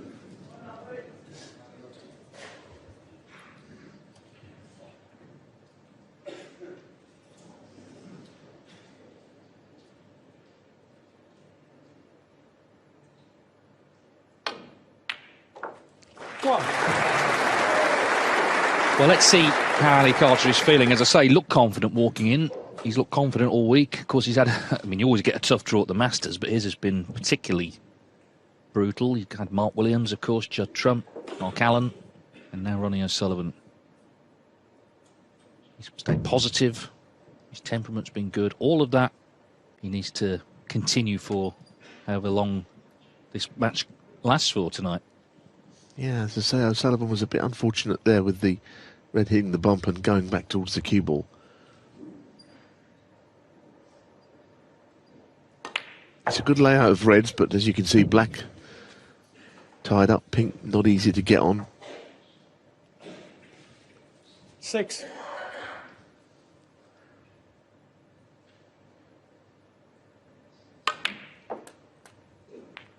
7.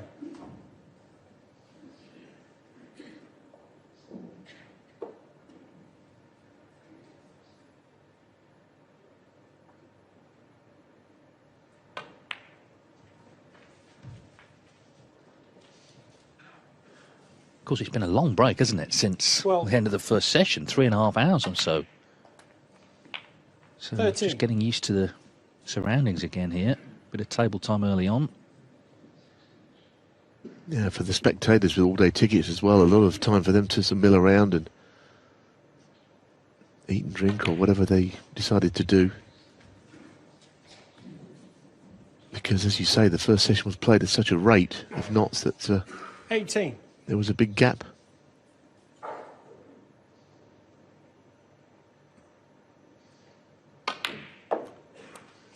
Yeah, and Carter was very much part of that. That's what impressed me this afternoon. You know, he was very sure of himself at the table. He wasn't prevaricating, looking for problems, just playing at a nice pace. 19 seconds a shot in the match. O'Sullivan at 16.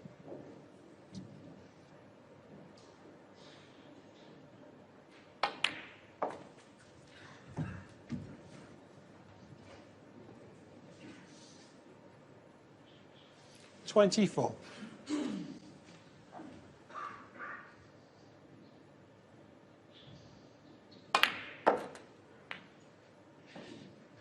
25.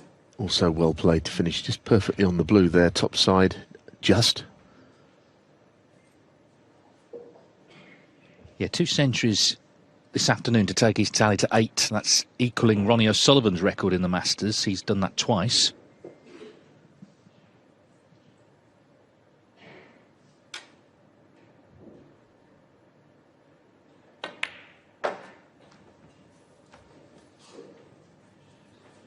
Quite a good shot there because, as we know, he has to get an angle on a red to get up for something a little bit lower than the pink or black in value.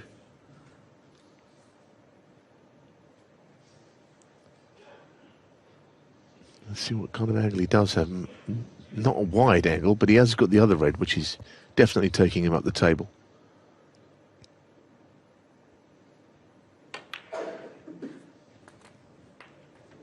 31. It's going to be a difficult break to take him over the line here, just because the cue ball's going to have to come up and down the table quite a lot, I think.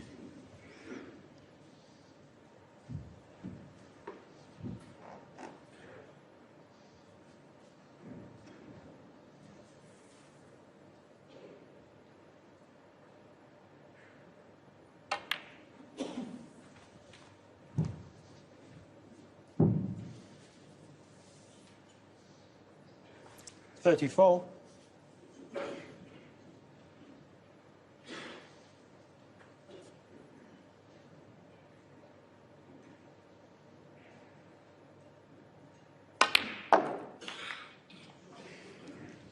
First sign of it being a mistake. It's very hard to think you could get from blue to red here very comfortably anyhow.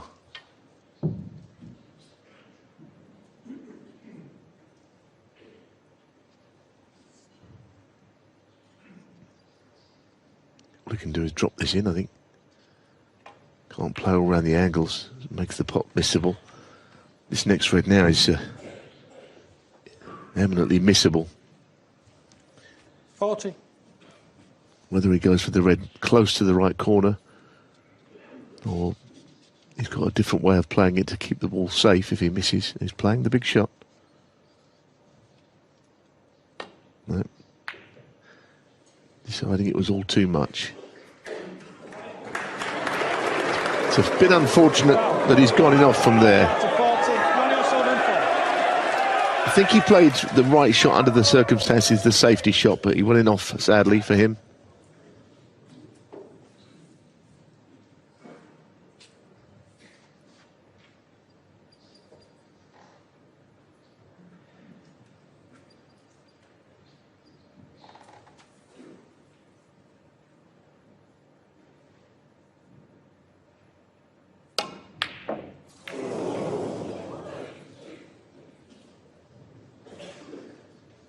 Not easy the way of playing it. Pushing the cue ball up the table, extra pace required.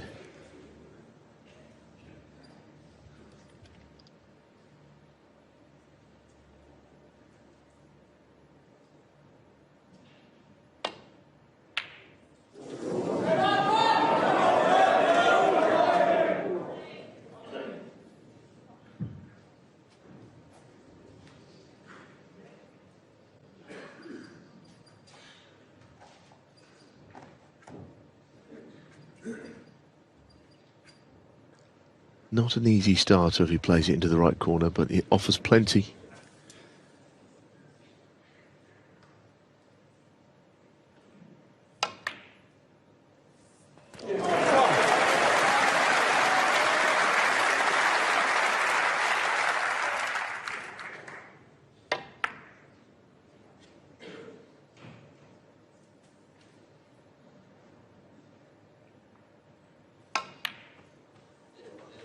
Well, to think he might win the frame from here, you'd have to be a bit of an optimist to believe that was going to happen.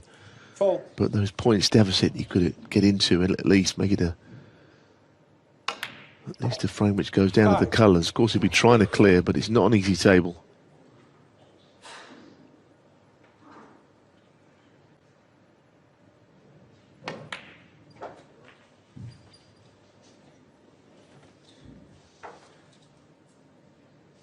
Ten.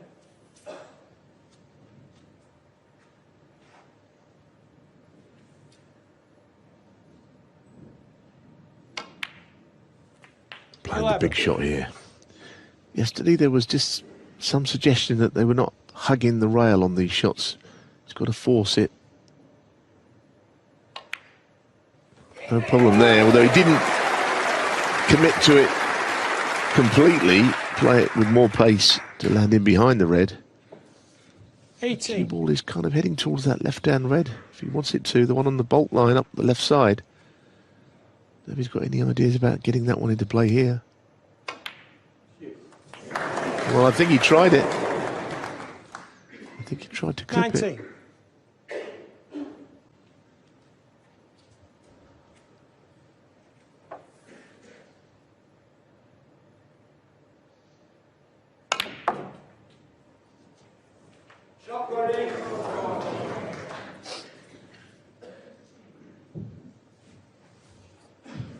$21.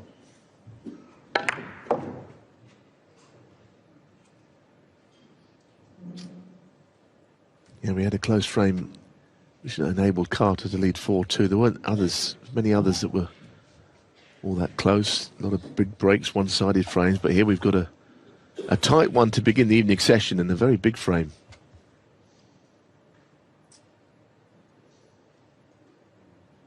Not played many safety shots in this match, 17 actually, which is sort of averaging 2 a frame.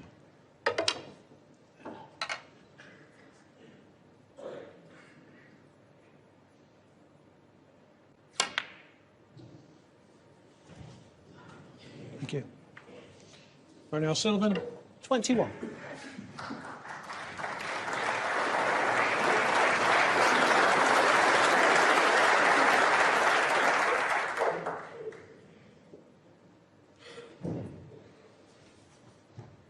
Well, a bit of a head scratcher here for Carter. He can get to the top red, obviously, on the right.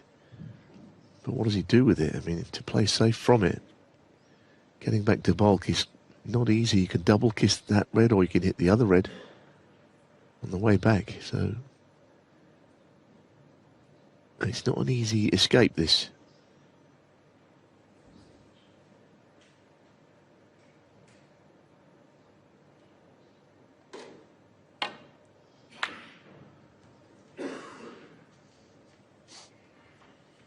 That's a pretty good shot, isn't it? Let's be honest, it's very well thought out, that. Very, very well thought out, that shot.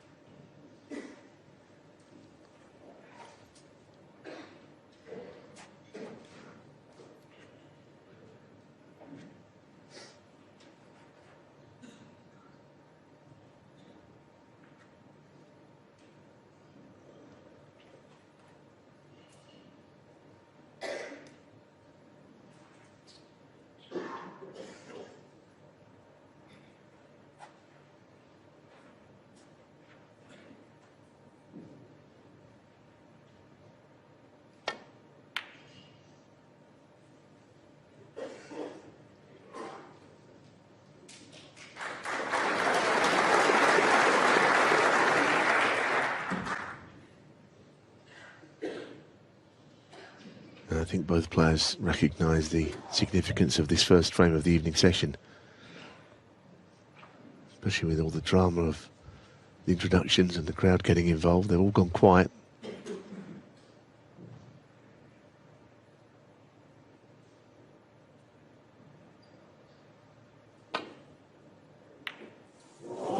Terrific shot. It appeared O'Sullivan's shot was not bad. Might have a look at blue or even pink here. Good cutback. It nearly overdid it. No, he's playing the blue and the red, I think, to the same pocket.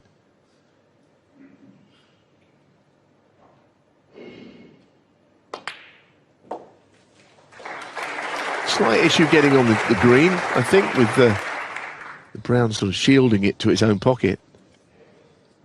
We've seen some big breaks, 2 centuries from Carter, 1 from O'Sullivan, but these close frames, they are about nerve, and of course O'Sullivan could have won that one you mentioned earlier, missed the green. Carter pounced on that occasion. That's a good attempt to get onto the brown to free up the green, so very well played, well thinking all the way through the afternoon and tonight. His thought process has been excellent.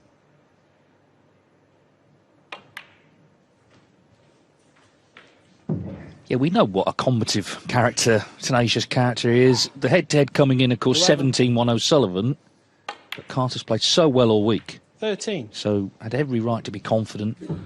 Probably playing his best ever snooker. Can he now open a 3-frame lead? He's 14 in front, so only needs green and brown for 6-3. 16. It's a good lot, isn't it? A couple of reds and all of these. First red was excellent.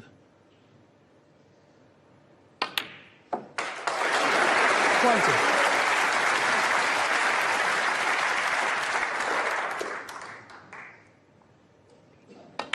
There's plenty of snooker to be played tonight, but this first frame has set a standard, because it's not been with a big break, it's been with a lot of tactical skill and some good pots. Yes, and any question marks over Carter, I think, have been dispelled, certainly for now. He's played a good frame, and when the chance came there, he took it well. The initial red was excellent. He made the clearance, and he's 3 ahead now in the Masters final at 6-3.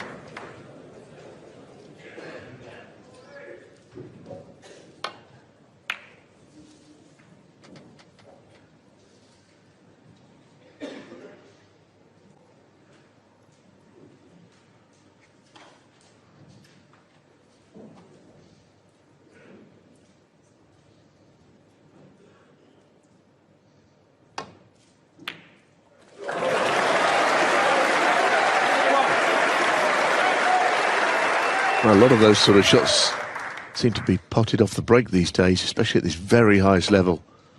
I'm not entirely sure the break-off shot is much of an advantage these days. It always used to be you'd win the toss and break in a match. Means you probably get the chance of one more break in a match than your opponent, but I'm not sure. The way that the red split and the players that we see their long game being so good. 4.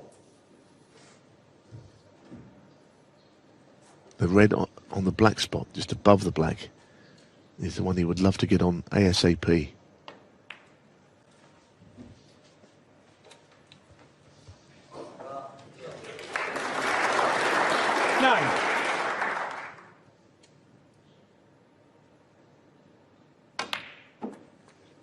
Ten.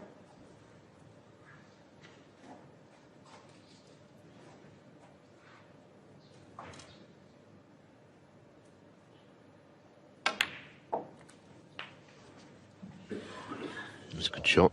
That is a good shot. He steered that cue ball into a very small gap.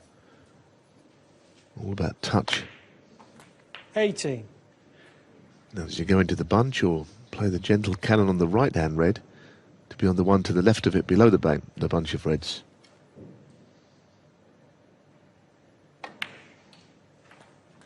Well, he's an artist, isn't he, in amongst them. There's all the beautiful cannons and nudges. 25.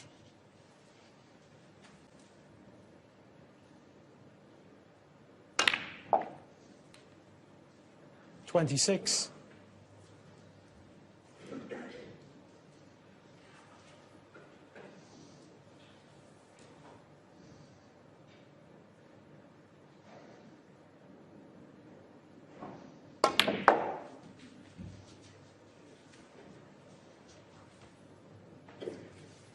That's also good. I mean, saying good shot quite a lot here, but you know, that cue ball travelled a long way and finished exactly where he wanted to put it. 30.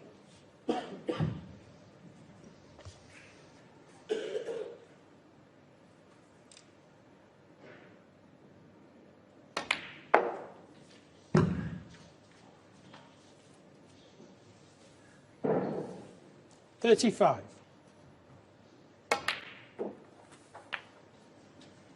36.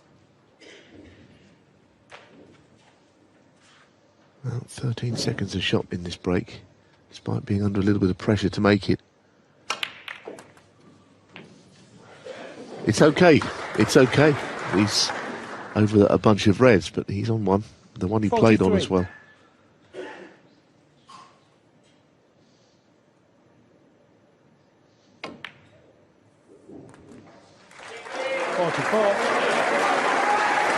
Already been an exhilarating night of snooker, a frame and a half. The way that Carter won frame one and O'Sullivan straight back with this.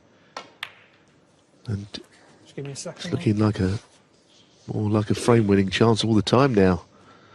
Ben Williams will have to put the pink ball underneath the bunch, which puts one of the reds that might have been in play out of it.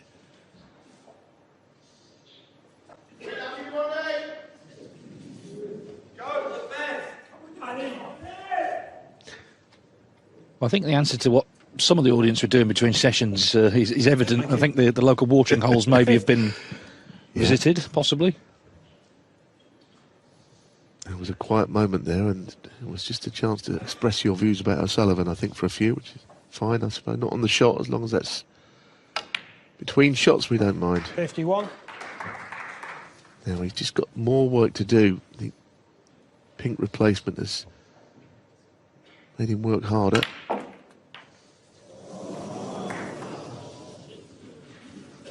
Can't think that anything will go. 58.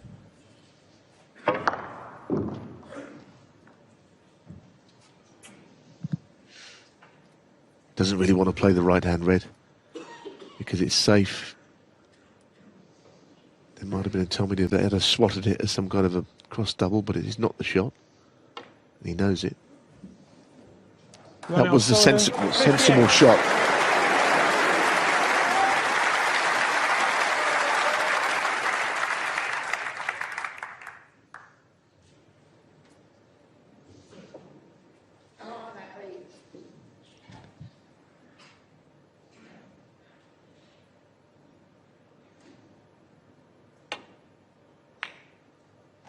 I think we've already seen a few signs here that O'Sullivan is more prepared tonight to play the sort of accepted way. This afternoon it was sort of throw everything at Ali Carter, see what happens. What happened was Carter got a 5-3 lead. Well, it's a fabulous pot. It really was, Dave. Yes, it was on as a shot to nothing, but they're very difficult. He just glided it straight into the middle of the pocket, and now he has to play the roll-up. I think you're right. You know, he could have even tried to cut the brown in there, but he knows the significance of this point of the match. Carter's in a lot of bother now to hit one and leave it safe. O'Sullivan needs one pot. He's hit and hope. Attentional pockets he's gone with. He's actually put Ronnie under a little bit of pressure on the first red here. If he plays to middle, he's going to have to drop. He gives a chance back.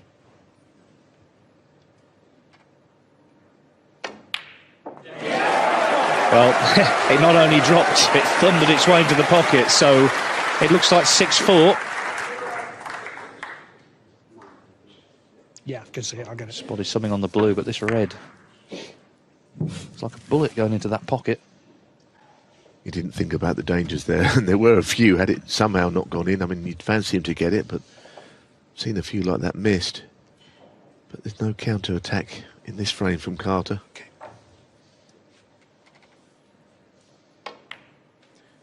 Another frame speeds by. The last frame actually was only 18 minutes. It was actually the longest of the final, and this final is between a 48-year-old and a 44-year-old, the oldest Masters final, but here we are. They're rattling through the frames. 7. Of course, O'Sullivan became the youngest Masters champion in 1995. He'd be the oldest tonight, emulating what he did at the UK Championship. The good news for Stephen Hendry is he can't turn the clock back and become the youngest world champion. Stephen has that record for now. 10. Yeah, although Stephen was getting a little bit twitchy at the Crucible, wasn't he, when CGOE was knocking everything in, because he could have beaten his record.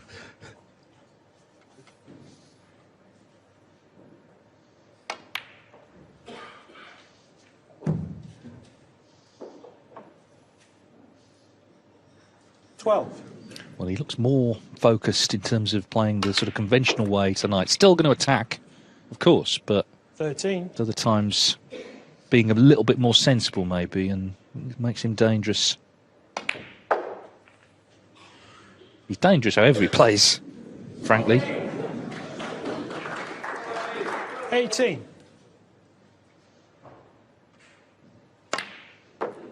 Well, I think the slight intimidation factor seems to have worked up until now in the way that he's just swatted opponents aside, but clearly he saw that Carter is not going to be intimidated into anything. It's a terrific session already, these two frames.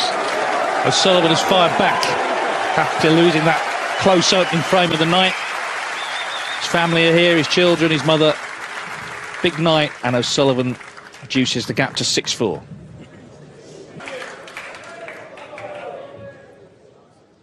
So Sullivan in the end breezed through that last frame. And here we are in frame 11 of a possible 19. 6-4 it is to Ali Carter. £250,000 up for grabs. And of course, the Paul Hunter Trophy. It's now 20 years since Paul won the last of his 3 Masters titles. They were all from behind. They were all in deciders. And he helped to really keep the interest in snooker going. It wasn't the best time for the sport off table, but on table, the likes of him and Ronnie and Higgins and all the others, Williams, absolutely fantastic. He's quite right that he's remembered here every year at the Masters.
Good little shot there. You can always double kiss that sort of red in playing thin from it.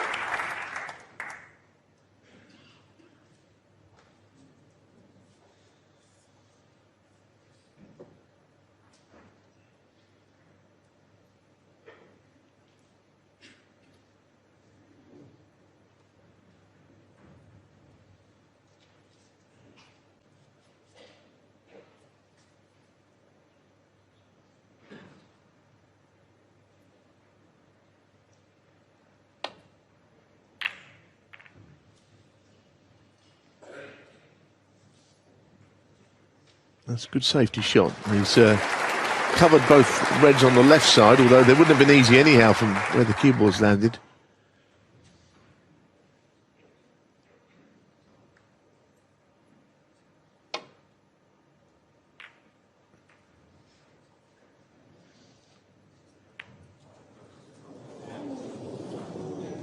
Interesting start to the frame, isn't it? One of the few cautious exchanges of safety early in a frame we've seen.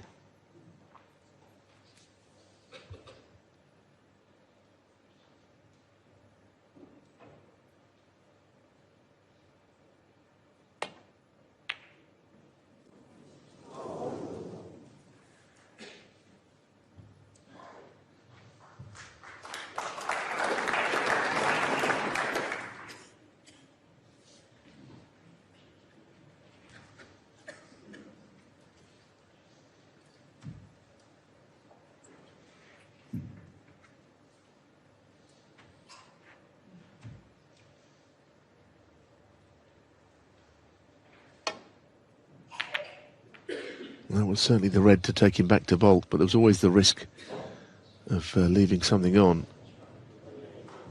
If he got in behind the green, it would have been a devilishly hard shot to escape from, and that top red goes, but my word, Carter looks in a spot of trouble now.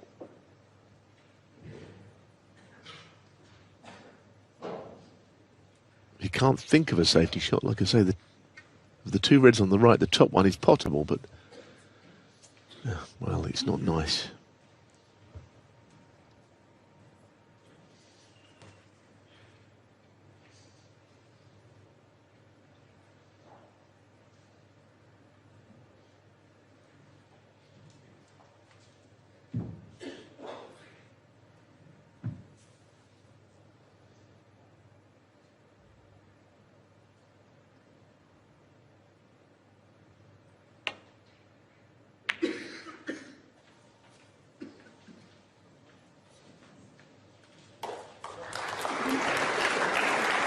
I wonder if Ronnie's got the chance to get in behind the yellow from the red on the right.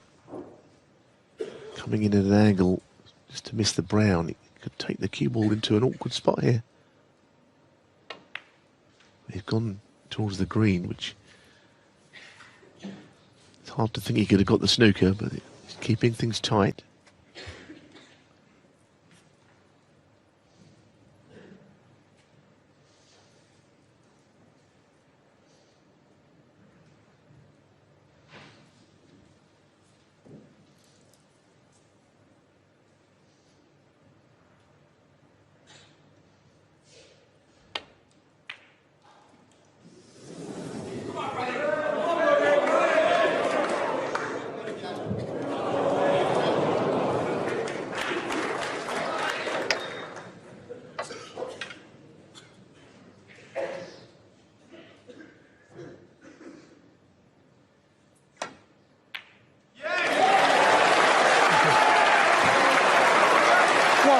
So having played hardly any safety all afternoon, he has forced an error from a good safety shot, and he's got himself some sort of chance here.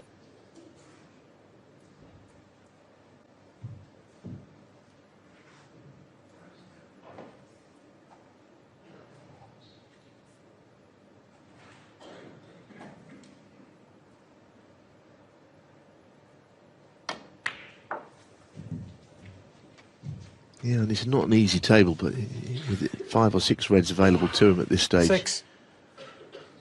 Get himself a head start in the frame.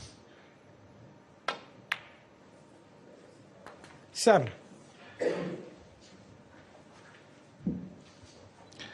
Well, it's his 4th match of the tournament. It's his first opponent he's met, though, who's really taken the game to him in a big way. The others didn't produce their best snooker against him. Yeah, I mean, in a way, Dave, I think this tournament has been quite similar to what we saw in the UK Championship. He was getting through the early rounds without playing very well, O'Sullivan. In the final, 13. It was obvious that Ding Junhui was playing as 14. well. A lot of people thought he could win that final. Ronnie raised his game and beat him. It's not dissimilar the way this week has panned out. Yeah, exactly. I mean, there are some players who will tell you, you know, he gets too much media attention. Well, the answer to that is stop him winning these tournaments. 19. You know, the UK Championship was a time where, as you say, could have lost along the way, but he didn't. 20. And in the end, he played superbly in that final to pull away against Ding. And, of course, the same could happen here. Another burst of inspiration in about half an hour. You know, he could be in front.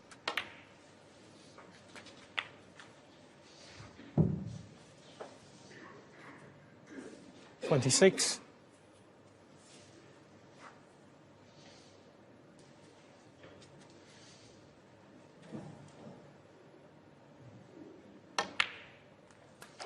$27. Well, he must think something goes to the left corner. Maybe the red above the black. It's the only one I can think of that might pot directly.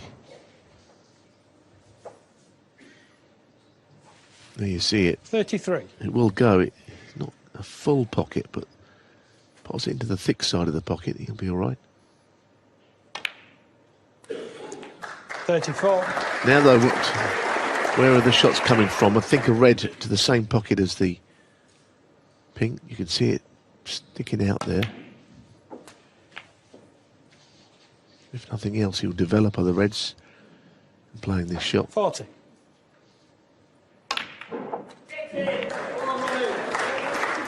41. Just lost the cue ball for once.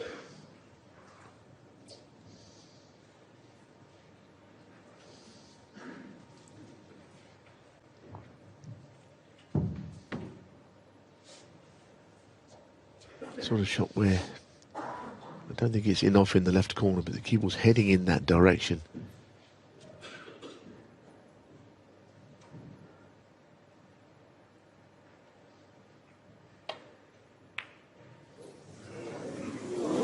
It would have been had he potted it. O'Sullivan, 41. It's a useful break, though. It didn't seem much, and he'd be annoyed how it ended, but it's still a handy lead where these balls are.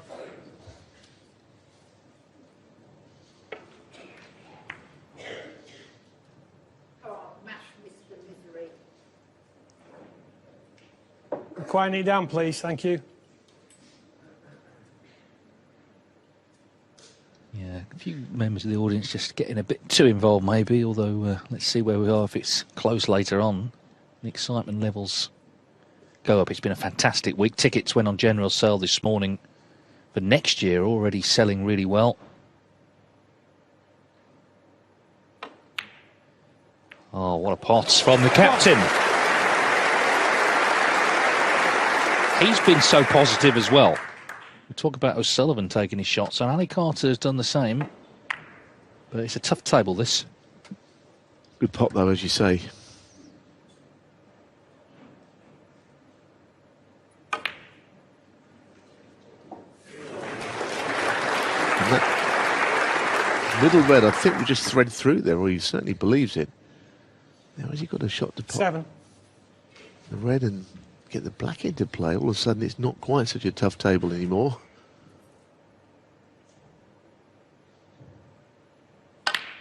He played through the 8. gap, but it's already a very interesting frame, a long tactical battle, a good 40 from O'Sullivan. And you think, well, how can you say that with all those big breaks? But it was a good break, tough break. This will be equally as tough.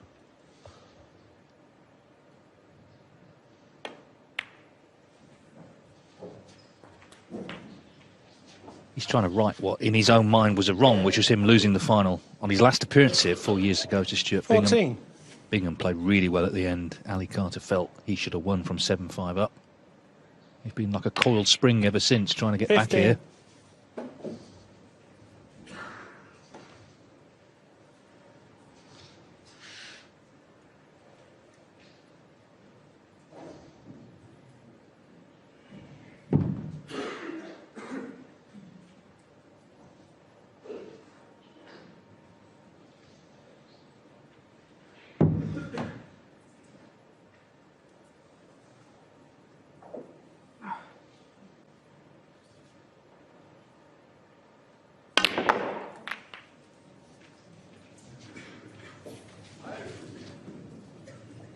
That's not worked out. He's unlucky there. He tried to play a pretty enterprising 21. shot to get things opened up, but he didn't succeed in doing so. A lot to play for in this frame. Pretty much Ali Carter, riding 21. on it. Who wins it?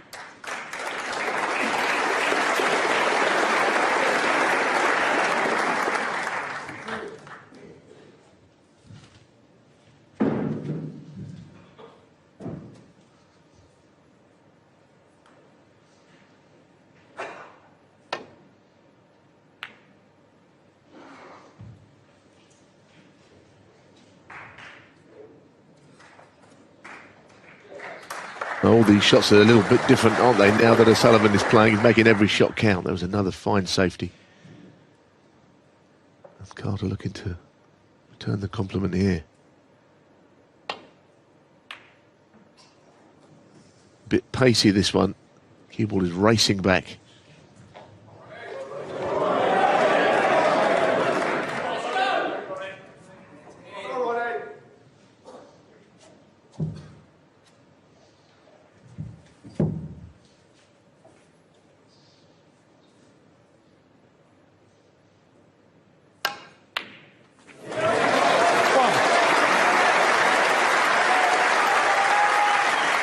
Beautiful striking. Got that cue ball to veer across the table. Which red? He could play on the red directly above the black, which is opening things up. But he looked at another option as well. Yeah, played on the red by the black, which is more his sort of shot to just free things. 7.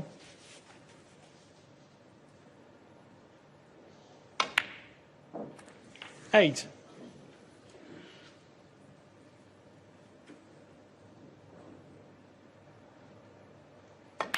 Yes, he'll need one of those two awkward reds, or certainly the two reds which are somewhat tied up. 35 in 15. it. Red-black here means Carter can still tie the frame. So he will need a piece of these two.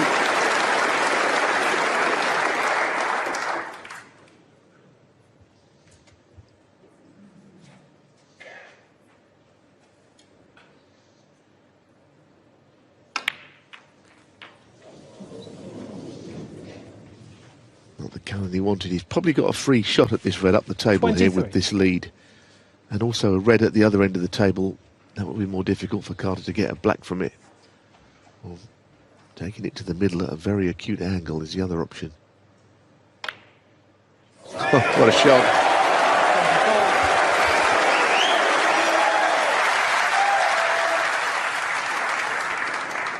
There's been nothing fancy in this frame. Nothing too aggressive. This is what O'Sullivan needs to do. I think he's recognised that. Well, I think what we're seeing is how much he wants to win deep down, despite anything on the outside he may have said. 32. You get into this session, the last session of the tournament, with the trophy up for grabs, suddenly things change. And it's all about focus. And that's what he's doing. He's played some good safety to set up the chances. He's striking the ball so well. 38. Was under a bit of pressure, 6-3 down. Carter, confident, has responded because he's won the next two. So just one in the Masters final. Ali Carter's lead has been reduced here to 6-5 with one more frame to play before the last interval. 6-3, Ronnie O'Sullivan has just changed his approach and it's working. He's won the last two very efficient frames from the record-holding 7-times champion. Of course, if he were to win, he'd go to the Crucible with a chance to complete the seasonal Triple Crown, the three major events, UK Masters and World Championship. That's only been done by 3 players in the same season, Davis, Hendry and Mark Williams.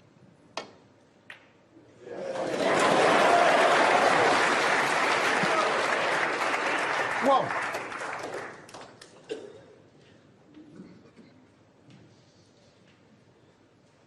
Well, I know we always talk about big frames. This feels like one of them now.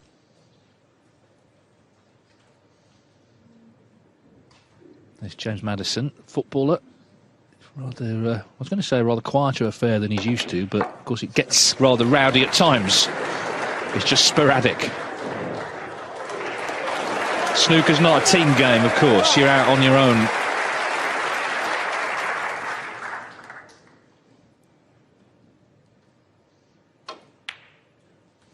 Six.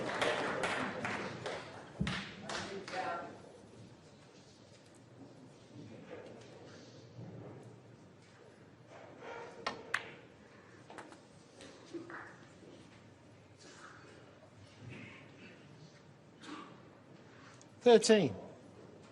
Paddy the Baddie, the UFC fighter, a big friend of O'Sullivan's. 14. And again, this is not a physical combat sport, snooker, but my word, it's tough mentally.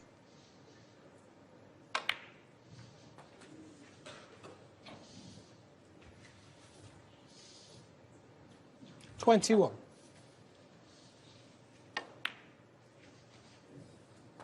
22. Well, the Reds are not great here. He might have to play into these.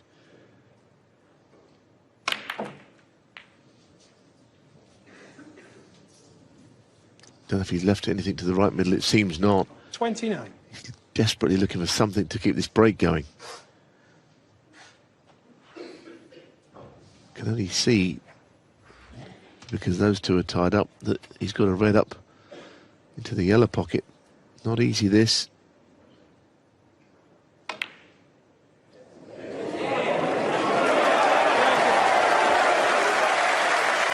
Winning off the, if you like, the wrong jaw. It was always very adjacent. It was one of those where you would just stay down on it because it might have just wriggled. Well, in amongst that sea of faces, O'Sullivan's children, Lily and Ronnie Jr. Ronnie Jr. just had a massive smile on his face there, watching that red go in.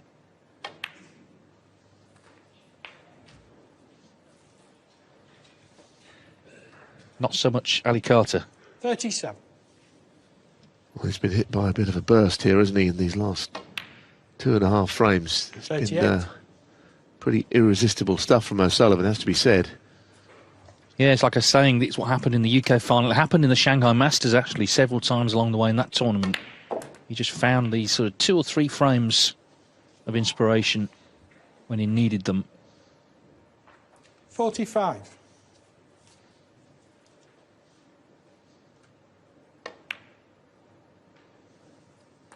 46.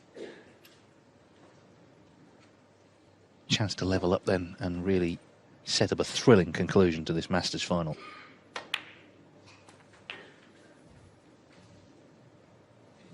And even if it does go the distance, it's not going to be a midnight finish, is it? The speed these two are rattling through these frames. Average frame time now, 12 minutes.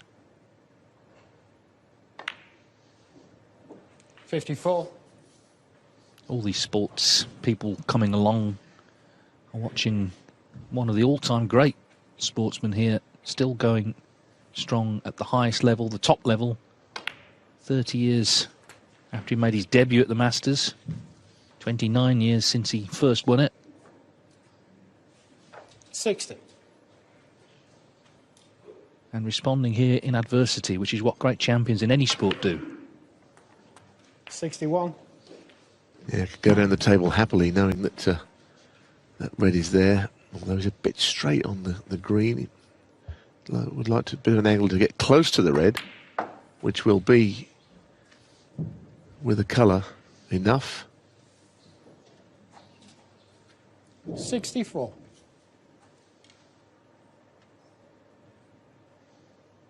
I think that's the thing. He was a little disappointed 64. to be quite straight on the green, so that on the red he had to force it. It wasn't the shot he particularly wanted. Can he get through to this red? There's enough on here, still 75 on.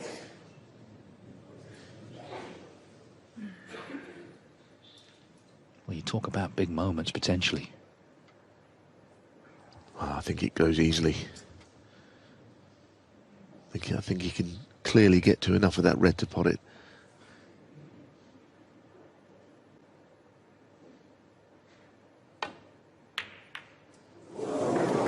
He played it with side as if he didn't believe it, and he hit it thin, so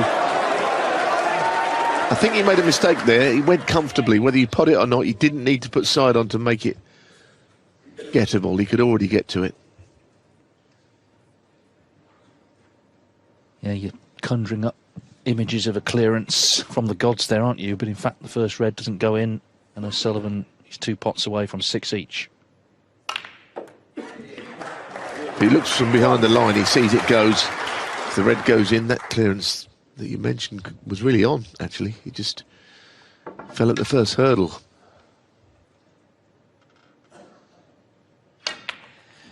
Well, the bottom line is Ronnie O'Sullivan has got his act together this evening, and that makes him, of course, difficult to stop. It's going to be up to Ali Carter if he gets chances in the remainder of the evening to take them, as he has done all week. He's played superbly this week, but we're now into the most intense pressure of the week as we head into the final mini-session. Ronnie O'Sullivan has played in 14 of these Masters finals. He's won 7 so far. Ali Carter, of course, looking for his first. 15. So can he find a response when they return is the question. Because O'Sullivan has got the bit firmly between his teeth here now. Yeah, the interval of 15 or so minutes won't harm Ali Carter. He's very much in this match. Yes, he was leading 6-3 and looking good, but he probably in his back of his mind knew there could be a backlash from O'Sullivan. Now, he shared 19. 12 frames in a brilliant final, and he's very much in there, Carter, and 20. It might just be handy to have a few minutes to think about this.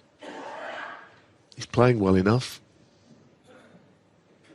but he's had the pressure applied to him. Yeah, this is where the mental work he's done, which has, I think, got him through that Judd Trump match, that quarter-final, definitely. It's where it all, 22. Well, it's all been for, moments like this, when you put under it. Put it this way, if a week ago you'd said to him before the event began, Ali, you're going to be 6 each in the final of the Masters, he'd have taken that all day long, regardless of how he got there, who he's playing, or the way the match has developed. He can still win the tournament, of course he can. His one problem, though, is this man at the table. 28.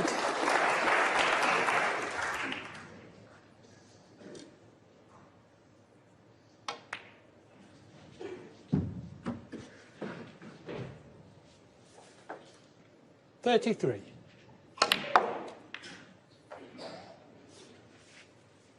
35. 40.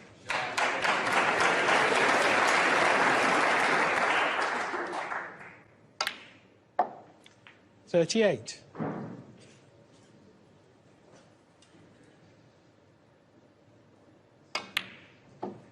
$42.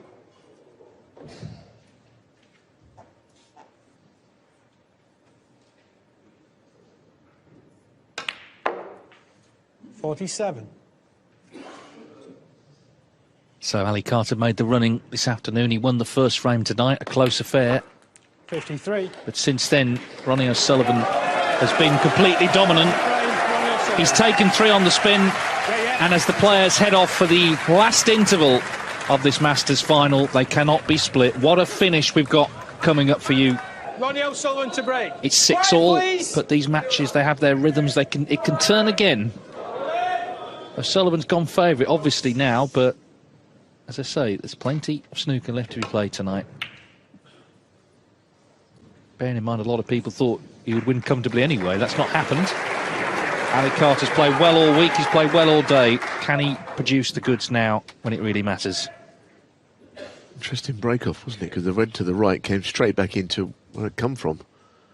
Packer almost undisturbed.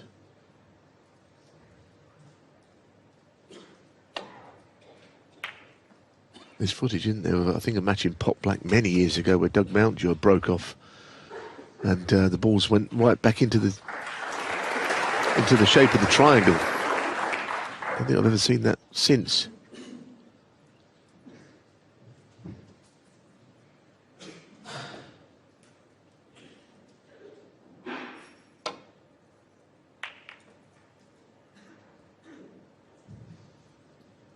Not a good safety shot this time.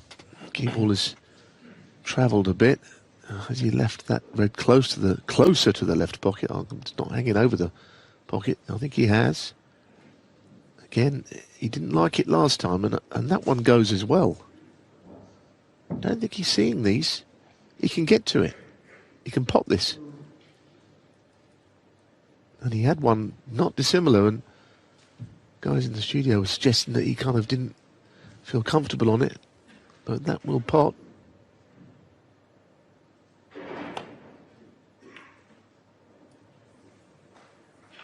I'm not saying it was an easy shot, even if he could get to it.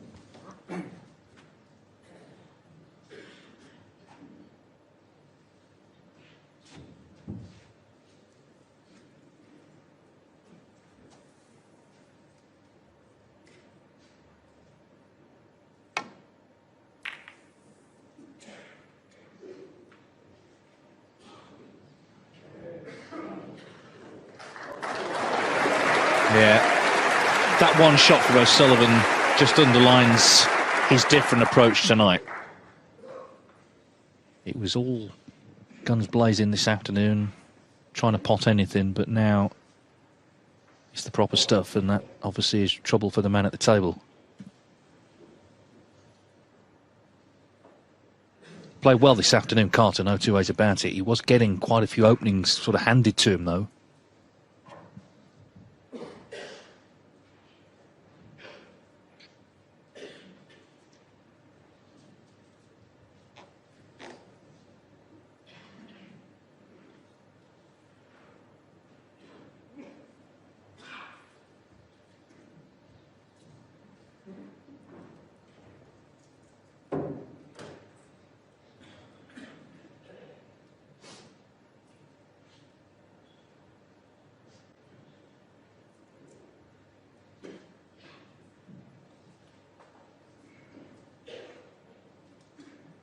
Well, he can see reds, but can he see an edge of a red to escape back to bulk? It doesn't appear that he can.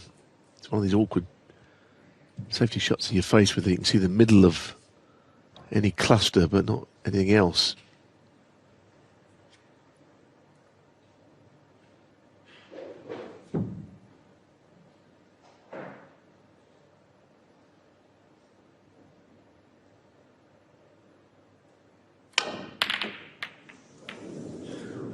Well, it's, do you know, it was nearly a brilliant shot. That red has gone down cuttable, I think. If Ronnie can't cut this in, it was a superb shot from Carter. Yeah, I think he's... I think that was an underrated shot that didn't get any real recognition. He knew there was a chance Reds might follow the cue ball down there. It's one of those, to the naked eye, it kind of looked reckless, but it was all about the cue ball, wasn't it? Follow where the white finishes.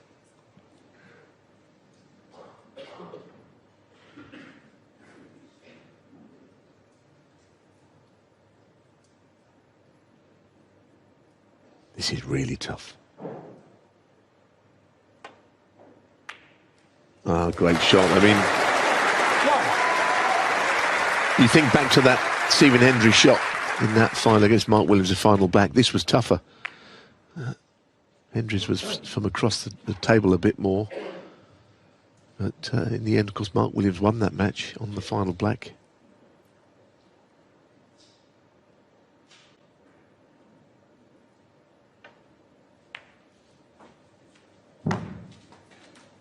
So he is in. Let's see how he's feeling now. In this sort of position this afternoon, you'd have fancied him to make a big break. The initial red, though, was superb. And the intervals come along, I guess, at the right time for him after losing 3 on the spin. Just a chance to collect his thoughts. Gee himself up for second half. Pot that too cleanly, so now he's going to have to, well, play a good recovery shot. Heard the little sigh when he realised he wasn't on anything nicely.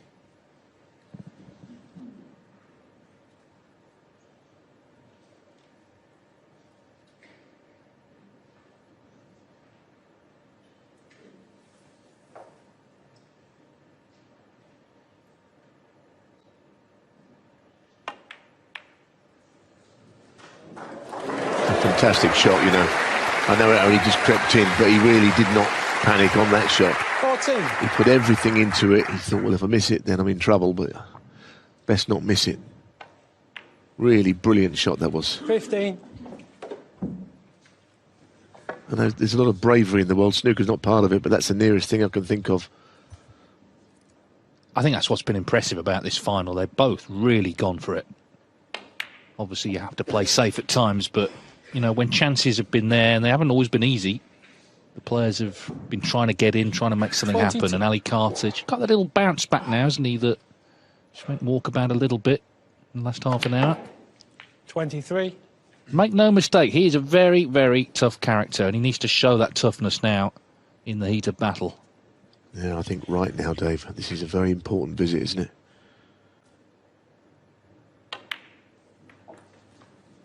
You know, this isn't the decider. There's plenty of frames that could easily be played yet, but the 30. significance of restoring his lead, getting his lead back on the back of an onslaught, really, from O'Sullivan in 3 frames before the mid-session. 31. Yeah, the question was asked of Ronnie O'Sullivan when he went 6-3 down. OK, how are you going to respond? Are you going to respond? He did. He played 3 excellent frames. So then the question's asked of Carter. OK, he's come back at you. What have you got in your locker? Well, we might find out here.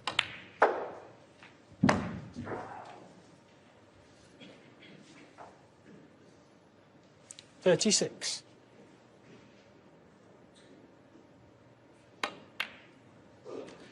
37.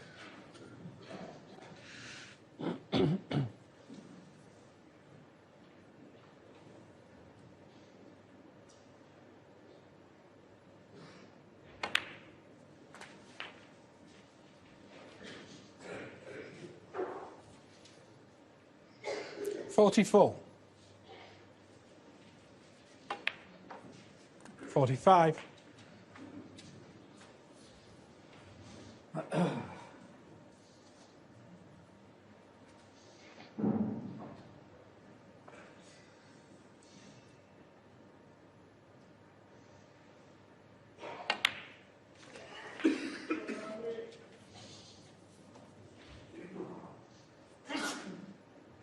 52.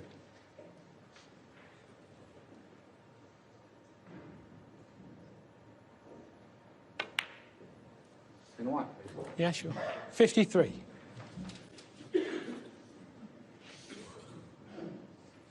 I think the cue ball across the right might give him more than one option.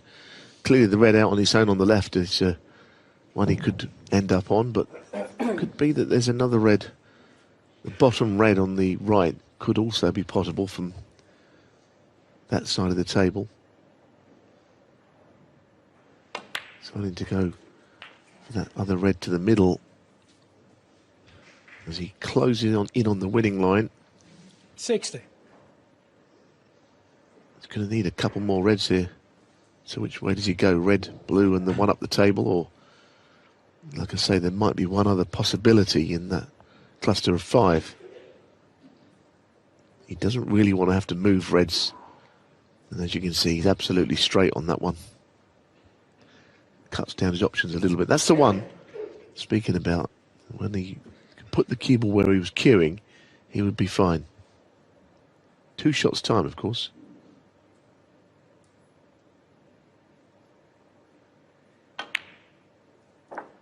61. Yeah, this is the shot I thought he might play last time. Frame is never over until there's too many in it against O'Sullivan.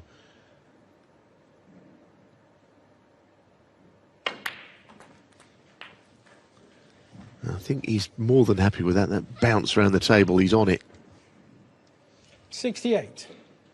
Well, the first red was sensational, actually, to the middle. There was so much pressure on it. He needs this red now, and he looks like he's back in front.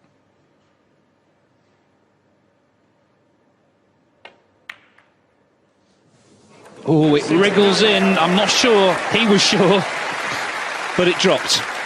Yeah, the red and also that black. I really do think that was such a good shot. It was horrid cut back into a blind pocket, leaving everything.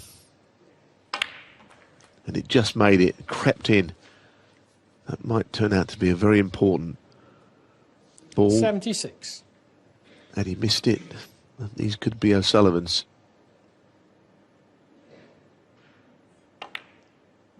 Well, what's been impressive is that he's got on the front foot again after everything that was thrown at him. I think the interval obviously did help, just stop the O'Sullivan express train. Question now, can he make another century? If he does, that'll be a record. 83. For 1 year at the Masters, it'll be his 9th. At the moment, he's tied on 8 with O'Sullivan, who's done that twice. It just shows how well he's played in this tournament. Of course, you only played 4 matches. Made 3 on the spin last night. That was also a first at the Masters. I think most people would agree he's played the best snooker of the tournament. It's just a question of whether he can now win the tournament. If he carries on like this, he will do. 92.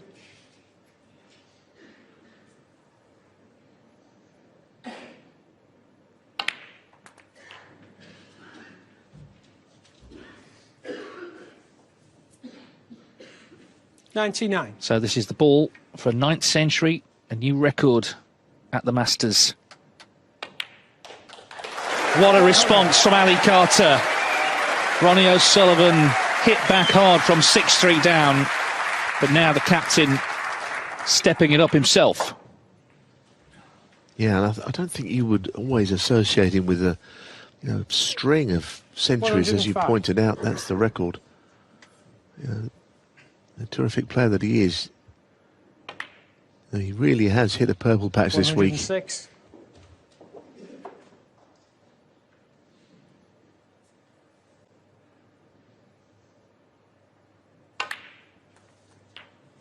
Well, it's turning into one of the great finals.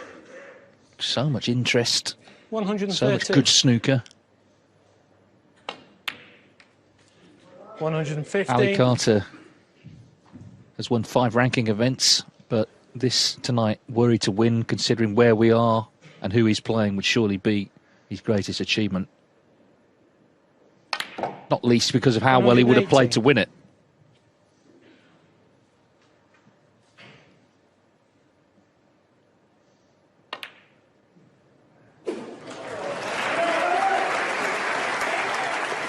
Thing about sport, if you think you know the script, think again, because there isn't one. The tide had turned in O'Sullivan's favour. It can turn back. 127. Ali Carter got the chance. He made full use of it.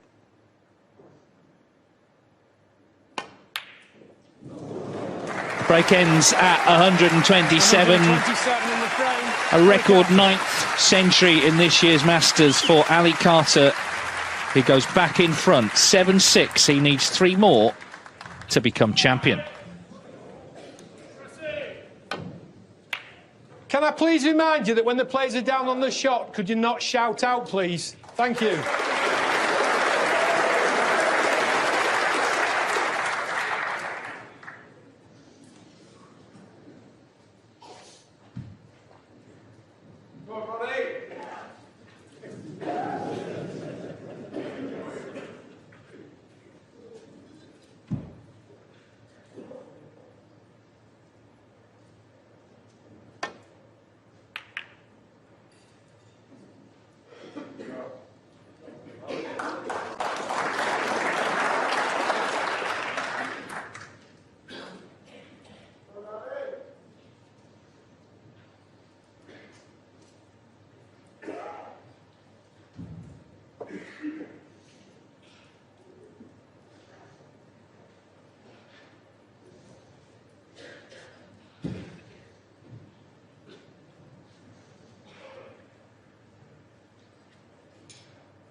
The red's chasing the cue ball down the table. The cue ball generally quite well placed.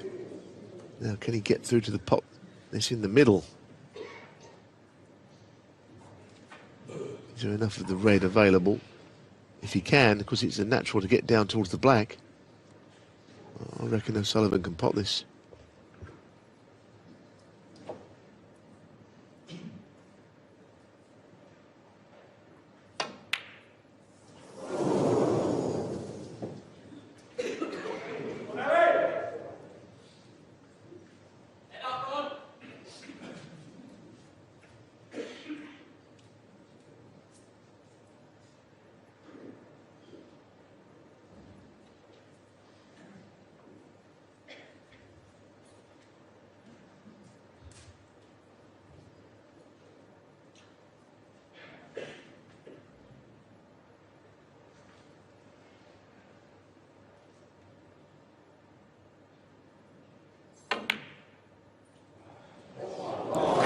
Goodness, what a shot, but he did kind of half compromise the pot for position. He didn't really play on the black. I don't think he overly fancied the red, but nothing will come of it. Ali Carter 1.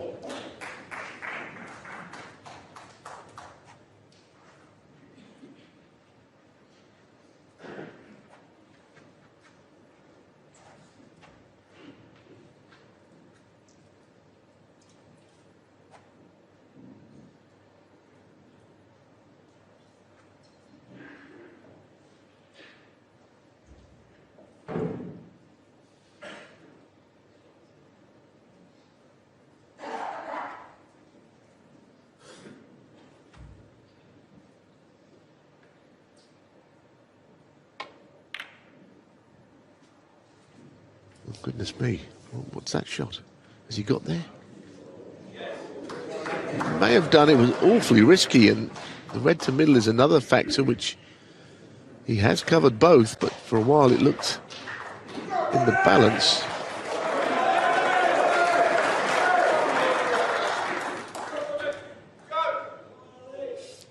Right, can you please settle down now, please? Quieten it down. My goodness, you don't want to have to leave the arena, not at this stage. Ago, weren't they? The Ronnie shot. Thank you. Ronnie now for next year. A lot of these tickets, I think, were probably purchased about a year ago, weren't they? The tickets are available as they are now for next year, 12 months back. They've had the hot ticket for a long time, and they're very sought after. You wouldn't really want to see anyone ignominiously thrown out. No, and that's one way to sort of stop it, is if someone is made an example of. So the best thing is to just heed Ben Williams's words there and just pipe down a little.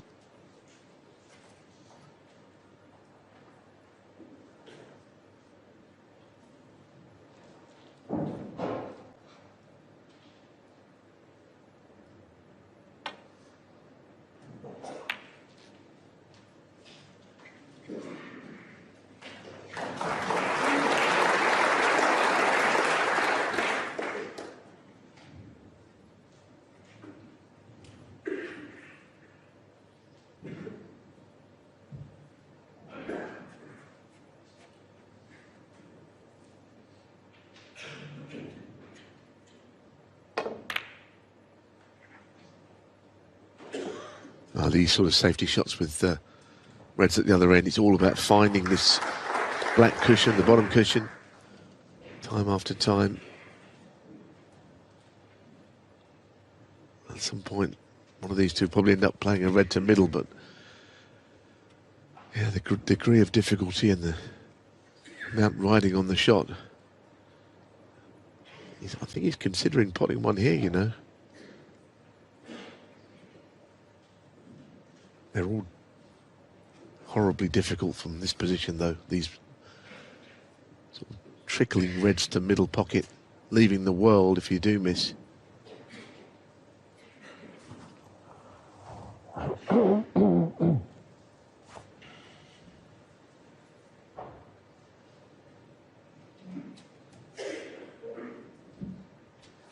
Well, he said all week that he's going to get down and play the shot because there's no point in hanging around, but there are times when you really do need to think over a shot. I think he's playing the red to middle that's just below the pink. This is a massive shot.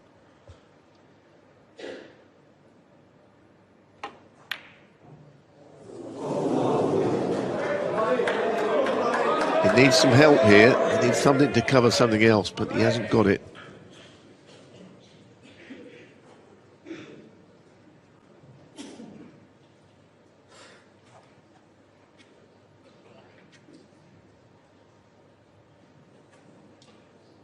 Well, this is the shot he'd like to play, the red, straightish red, because it brings the black into play, but now he's back to the other one.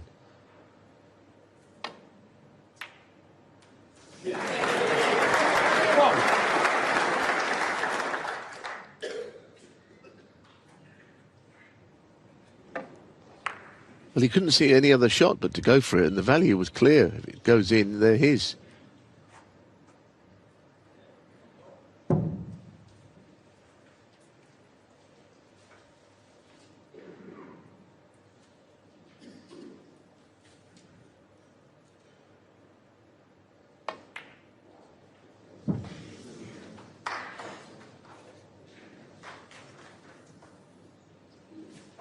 Six.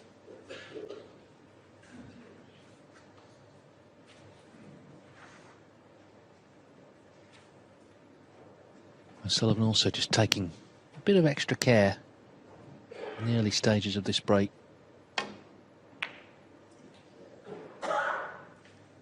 Seven. It's one of those frames already, because where the reds are, there's so many sort of options.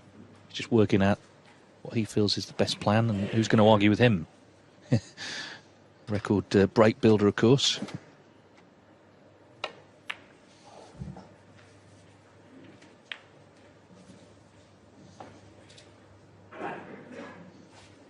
Ten.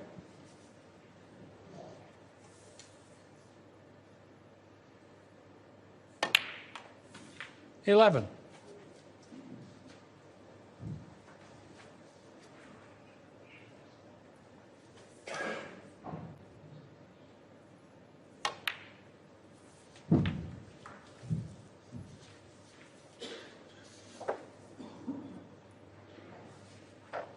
$18. He's never been quite in position in this break, but now he's on this red. He's getting close to doing so. There really is a golden chance.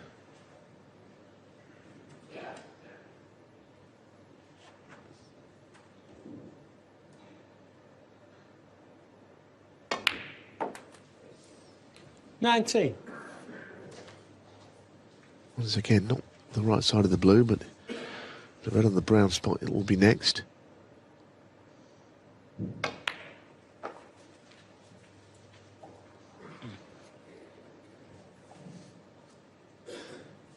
$24.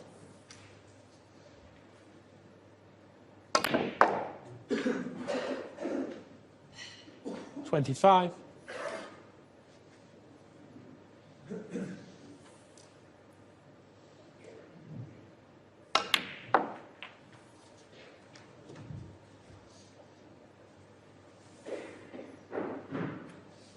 $28.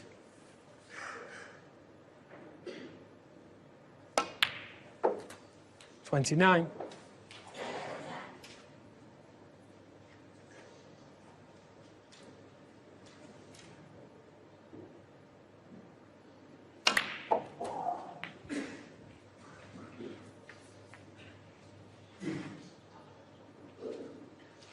36.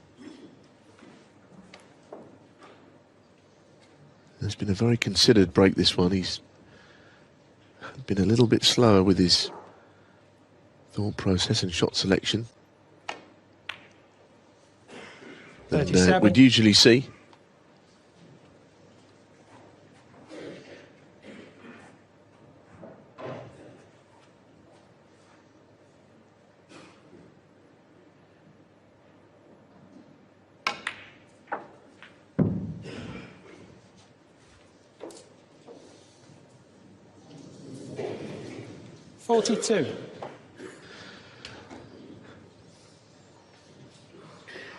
End of break, unless he does something that he probably shouldn't try, even double or something.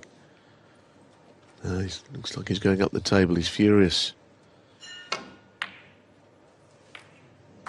RonnieO'Sullivan, 42. It was a handy break, you know. There's no getting away from it, and that's not a bad break for it to end.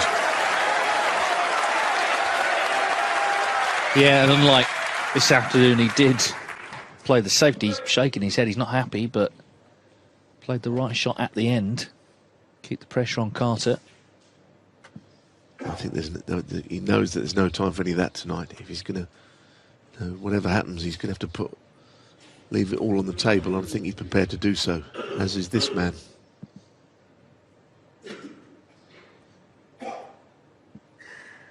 He is inclined, Ali, if he can't see the two-cushion glance, just play a big yahoo into the reds. But I think the two-cushion glance on the single red is a very tough shot.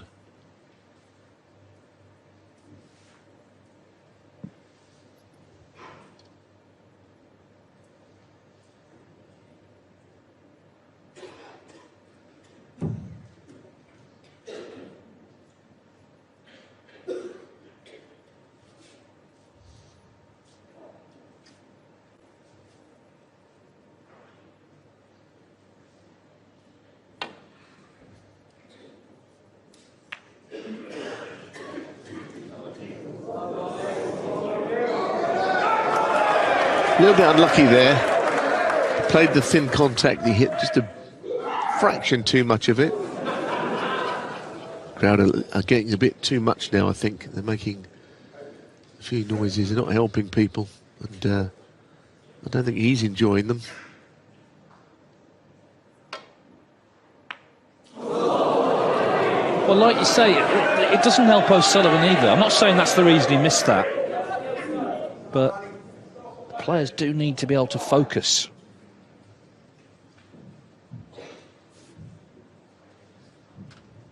Yeah, if it goes all the way, I have to say there might be one or two less in here at the end than there should be. I'm not sure everyone's going to see the night out. A little bit too much.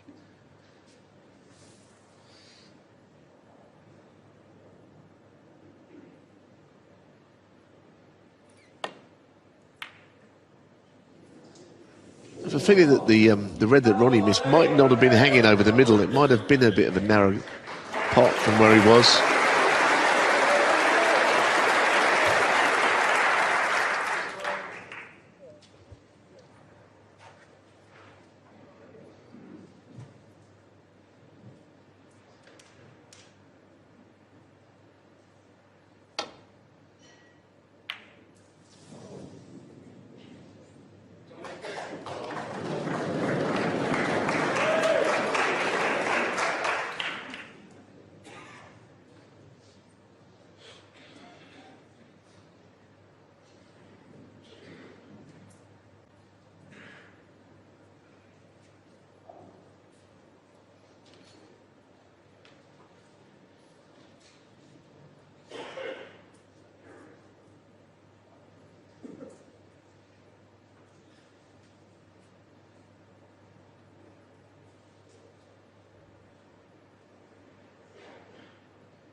He's got a good white here, but has he got any cover?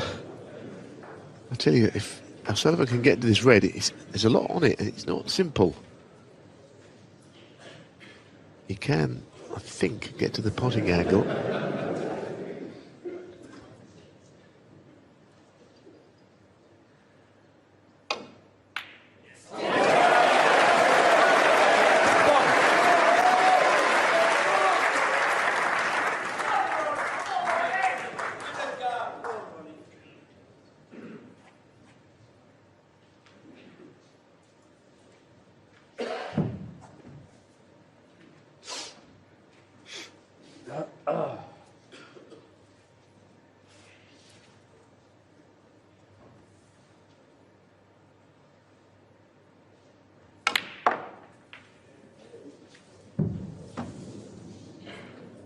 Played into the 4 reds, overdid it. 3. He hasn't put this frame away, has he, with 2 or 3 chances? These are the ones that sometimes can creep up on you and you can lose them. I'm not saying he will, but he hasn't won it yet.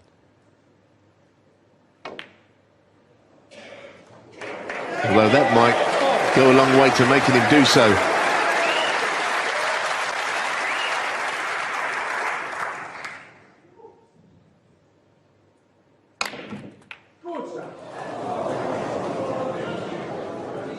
It's going to take another scoring visit to get this frame won. 11. He'll recognise the signs that these are the ones that your opponent could dish up on you in their first real chance. He knows that could happen.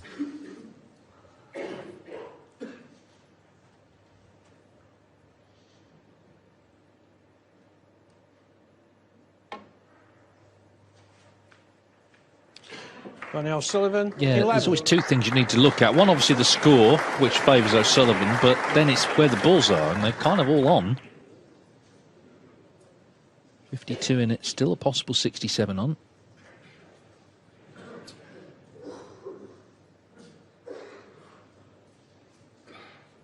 He's going to have to play this. It's thin. It's cue ball's not in any control.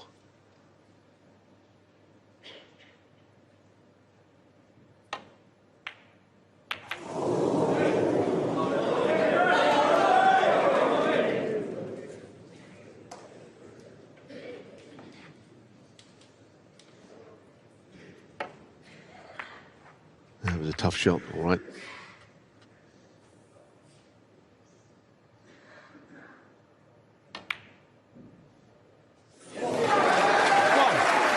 So it's taken some winning, but 2 balls needed. Pots the pink, Carter can tie. 59, the difference 59 on, so another red needed for 7 each.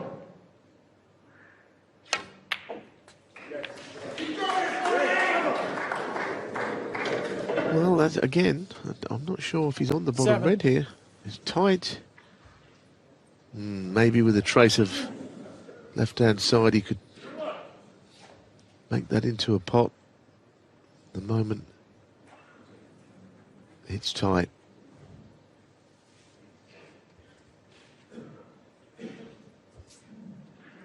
He's in a very strong position in the frame, obviously, with the fact that he can only tie. Not a very O'Sullivan-like frame, this, if he was to win it, which he seems he will. He's taken about 5 scoring visits to get the job done. Yeah, so as it stands, Carter could tie 4 reds, 4 blacks in the colours.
It was the fluke that he didn't really want, given that he couldn't get onto a colour, although he might see this swerve go in and that'll be end of frame.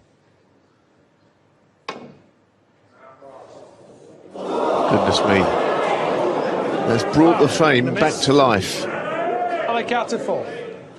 That has changed everything. If you can get onto a high value colour from the red over the pocket, which is not simple, then all of a sudden he could steal this frame, you know. Even if he departed the red and followed through, that would have been absolutely fine.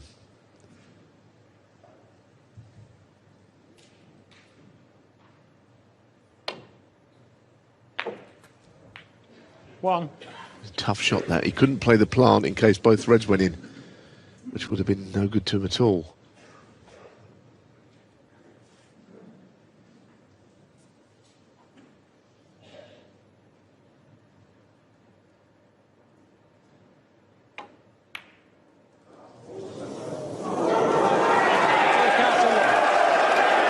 Well, the chance was there. It was a tough pink, of course.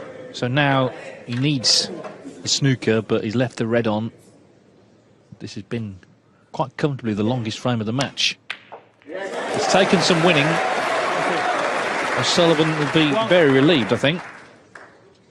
Certainly, because, you know, it was almost like the frame had been brought back to life. Just a difficult shot. You know, when you've got a ball right over the pocket, 7. You just can't seem to get position very easily on it. There's no obvious control, and the pink was tough. Thank you. 8. Well, what it means is it's now effectively best of 5 for the title, 7 each.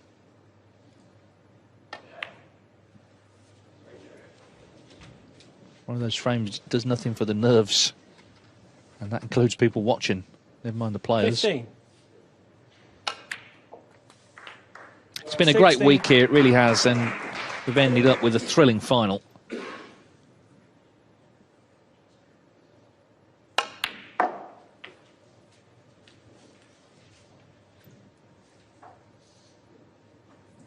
$18.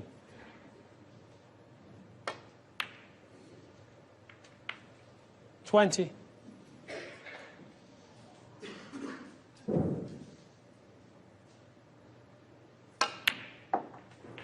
23. O'Sullivan has focused tonight. He's been zoned in. We've seen in this frame when things went 27. wrong, how annoyed he was. He really wants this, and of course Ali Carter definitely does. So every passage of play now is going to be vital in the overall picture.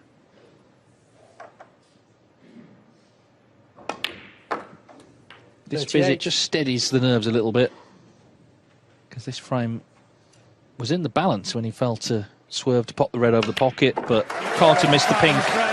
O'Sullivan delighted to have the chance to step in and just kill it off, which is what he's done. So we're all square again in a pulsating Masters final here in London. 7 each.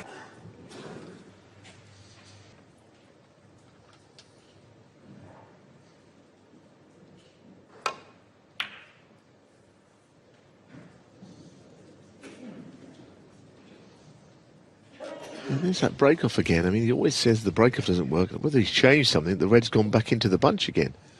Happened on the previous time. So he tightened up the break-off shot, and a lot of players seem unable to do that these days.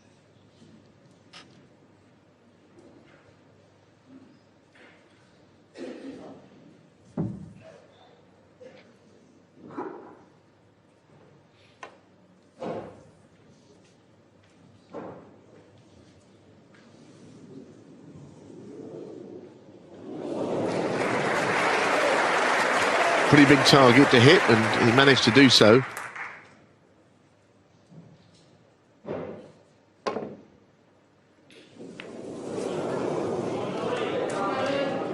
Well, that's a mistake, but the bunch, I mean, they're so tightly bunched there. Red angle on the colour. None of it's easy. Can't reach it either.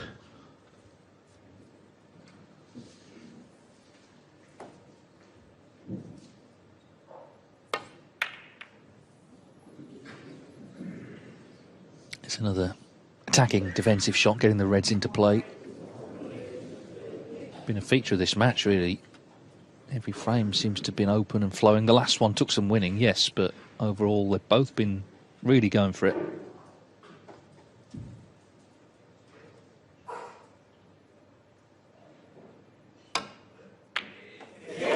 Yeah, it's another wonderful pot. Yeah, and he's making that cue ball really slow down, and the spin is still on there. The timing on those long pots from O'Sullivan, especially today, have been quite something. Maximum result for minimum sort of speed and pace.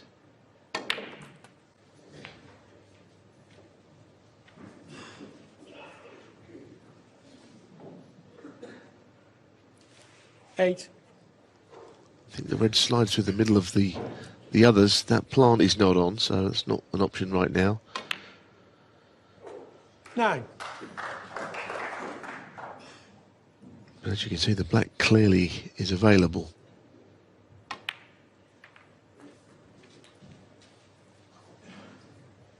Well, he's not been in front since he won the first frame of the day. 16.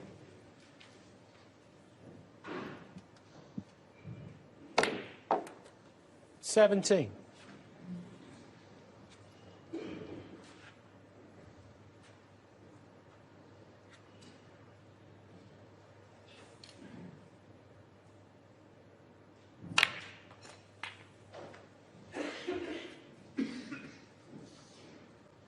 Purposely played on that 24. top red. It's only just got enough room to pot it. Onto the black again. 25. The two reds on the right are going to be a bit of a headache, I think, in this break. I can't see him moving them at any time soon.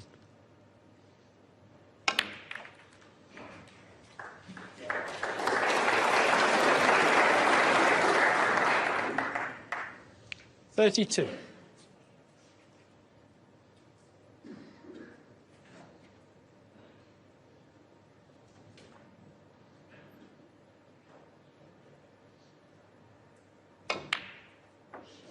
$33.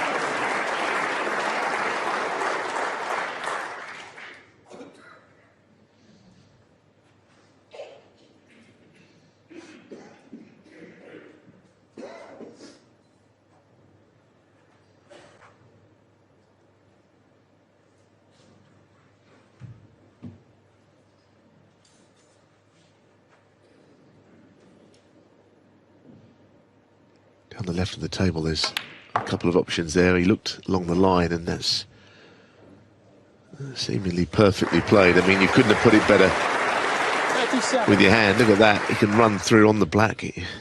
Absolutely position A. 38.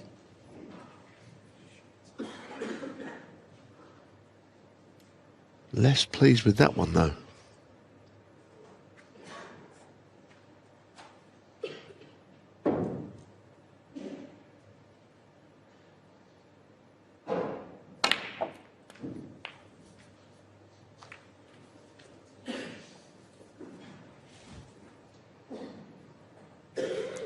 $45.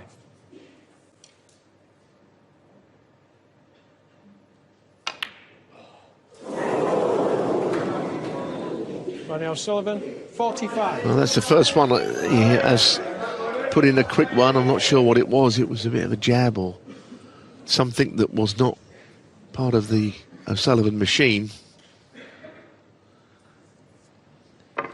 Didn't hit it well. He knew straight away.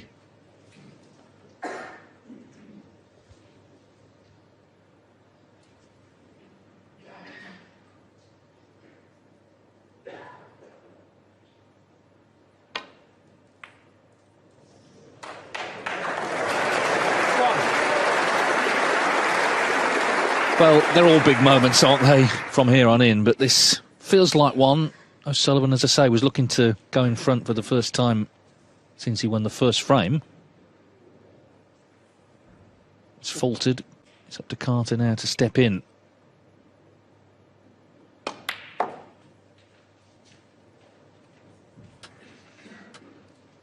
He played that aggressive safety to open them. That could have been his last shot, but this is a chance. Yeah, it is. The reds are awkward. Those 3 sets of 2 reds all sort of right next to each other and not potable anywhere. 4. Thank you. It's making things a bit of a ticklish problem.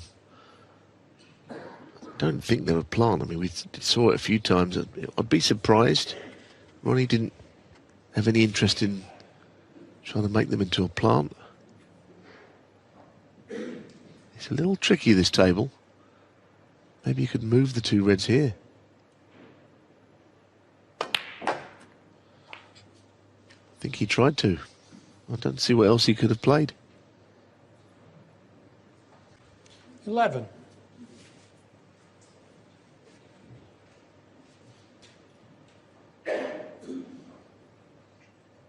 Sure, he tried to hit the left-hand red. He was a mile away from it. Whatever he did play, he didn't get right at all.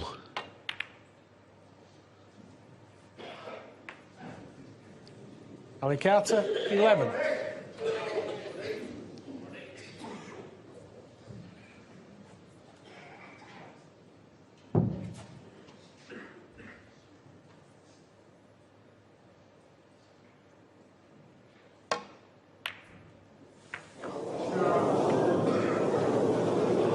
It looks a bit of a venturous shot, didn't it? To pop the red and take the cue ball wide and then inside the line of the pink. Goodness, all those things. It all went wrong, everything.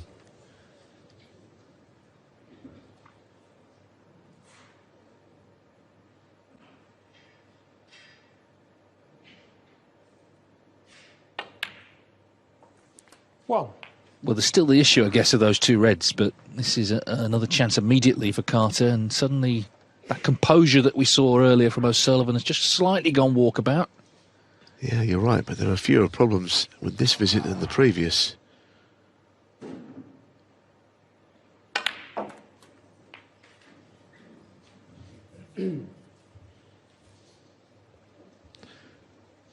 Eight.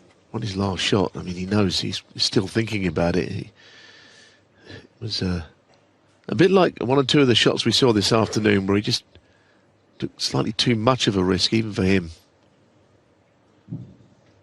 Yeah, it's almost like he's trying to make up for the previous visit when that went wrong. Sort of overcompensate almost.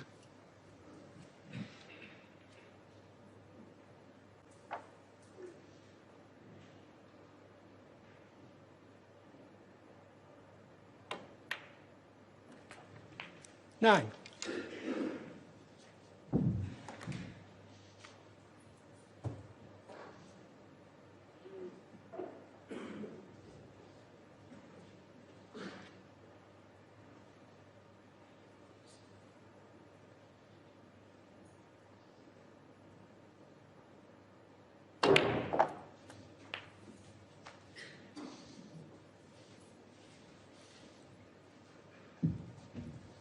Sixteen.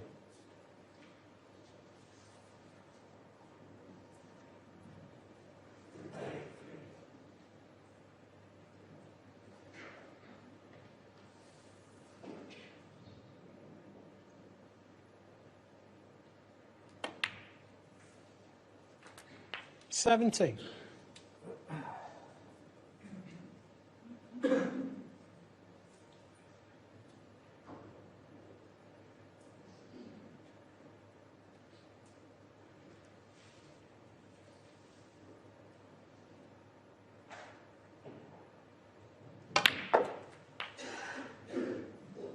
Well, the problem has not really been solved, has it? Those 2 reds, it's been like that since the very start of the frame. 24. They've not moved. I didn't think they would, but they're going to be moved soon. And Carter would love to bring them into play. He's tried once and he got nowhere near.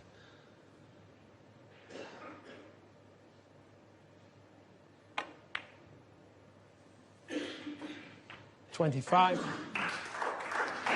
And the other red is tied up as well. Out on his own. Doesn't go to either left or right corner.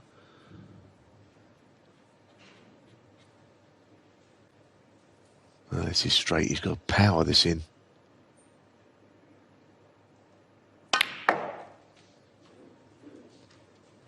It's a great effort. It's a brilliant effort. So unfortunate, and especially given that the left red doesn't go past the pink. It was a great shot, unrewarded. Well, as ever, we're just talking fractions there between getting on it and not. It's the latter, I'm afraid, for Carter.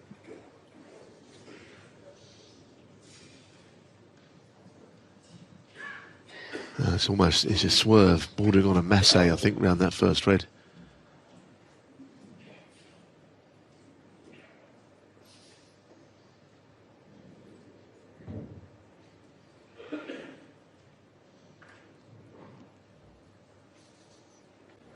There's not many sort of valid options here. He's back to this shot. This is not nice if you're trying to pop this. Got to really get the bite on the ball, get things moving. I don't think it's nice. Maybe in an exhibition you might try this.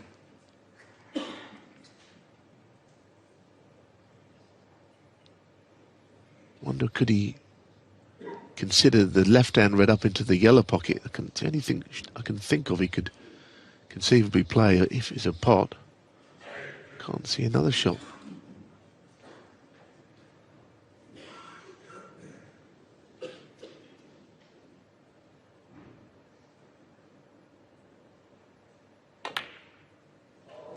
Oh, what a shot. What a shot that is. Slightly annoyed that he's not in behind the pink perfectly. I mean, he's just forgot about, he's just ignored the consequences there because he's leaving the red, he's leaving the frame. And he took a long time on it. It was worth waiting for.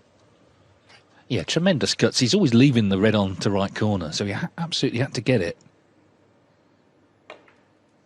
Oh, but he's not got the pink. Too thin. This is it, you see him. It's a brilliant red, but the cue ball just drifted a little bit too far. Bit surprised it never reached.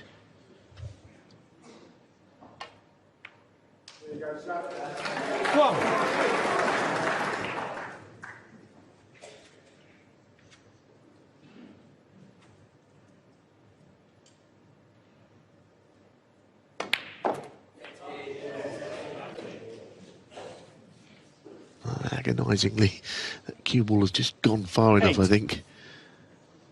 He was worried that he would snooker himself, but he hasn't. He does need a little bit more, up to and including the green from here.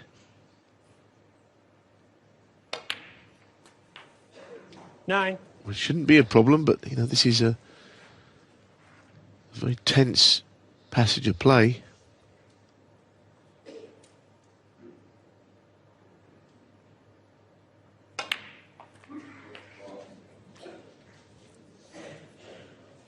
Yeah, it's certainly not all been plain sailing, 16. but he does pop these next two balls. He'll have won 5 of the last 6 frames. 18. And he'll be ahead for the first time since he led 1-0.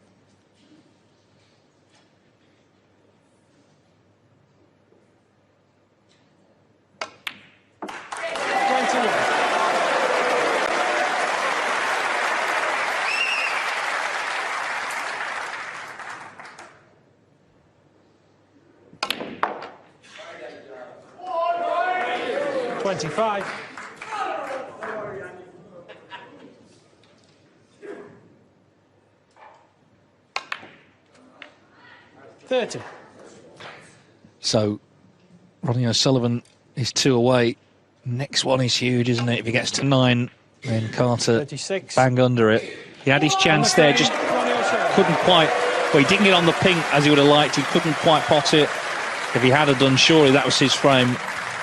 But as it is, it's Ronnie O'Sullivan who hits the front at 8-7. 15th frame. Ali Carter to break. So for only the second time today, Ali Carter trails 8-7.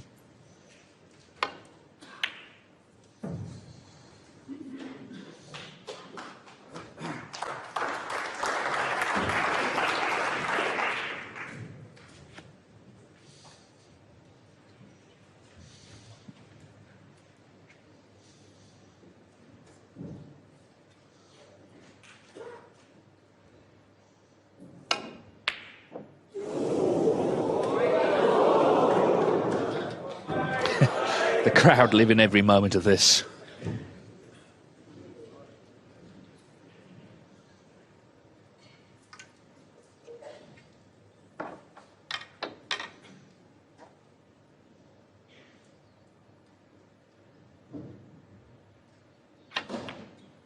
Yeah, I mean, no 50 break in the last 2 frames from either player, which, you know, there's been some good contributions, but that's just the way snooker goes.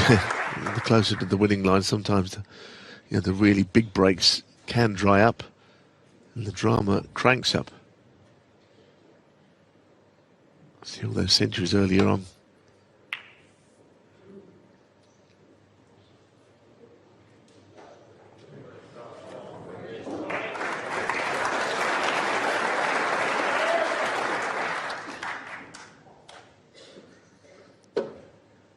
I think it's almost a must-win frame now for Carter, isn't it? We had a couple of those that O'Sullivan was faced with, which he eventually did win. To go 2 down with 3 to play would be a tough ask, given he did lead 5-3, as we were saying. We need a big turnaround again.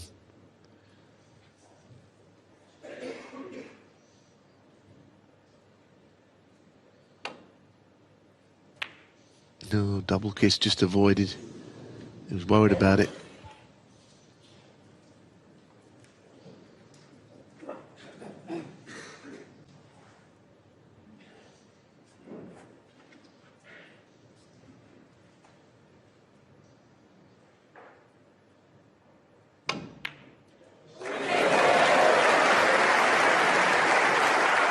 One.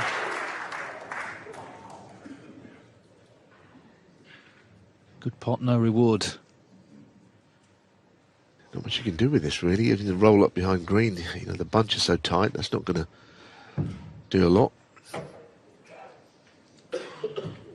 So he's not going to play the roll up for that reason, I'd say.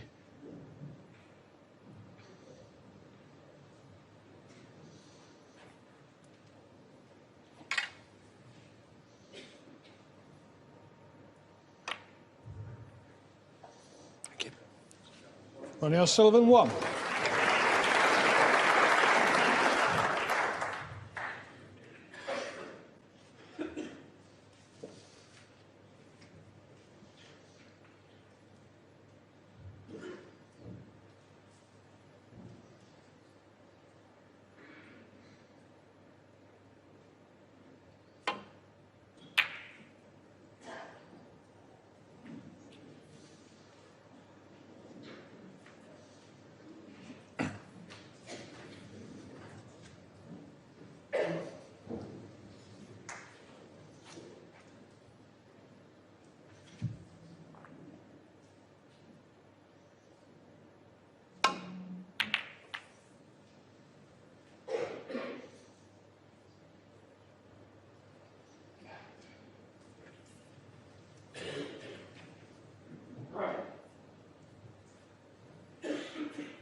Pressure's just starting to get to both of these two. It seems that was not easy, but he was knocking those in earlier.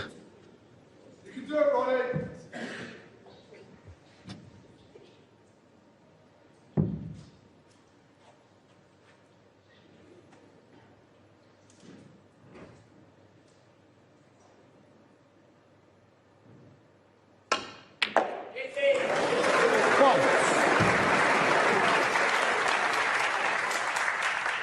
He hit that well. Not this one, I'm afraid, but O'Sullivan's shot, he got the cue ball to zip back.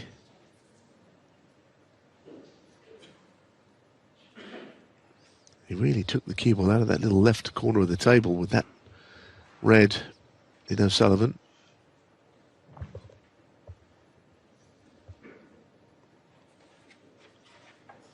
It will go.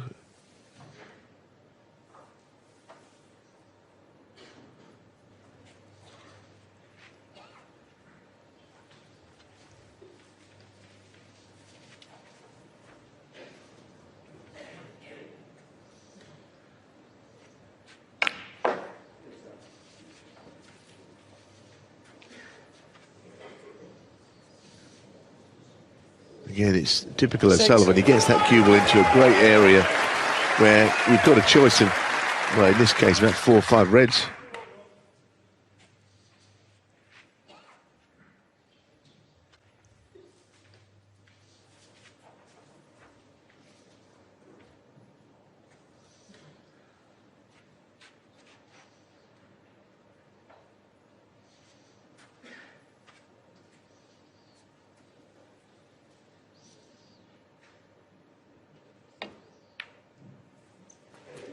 Seven.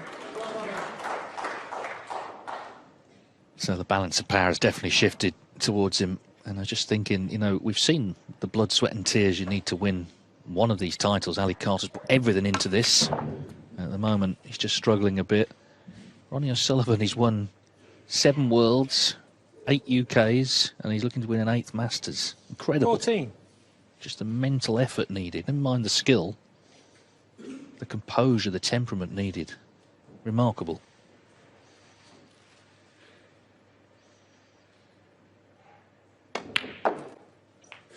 $15.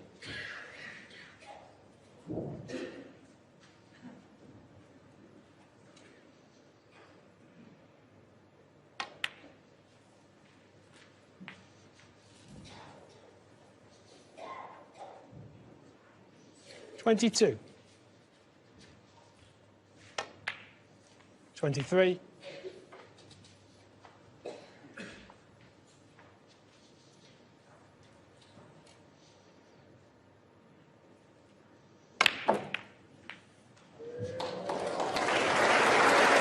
Well, that was worth playing because of the reds that was below the bunch. They were always there for him. It was hard to think he wouldn't be on something, and they've all spread delightfully.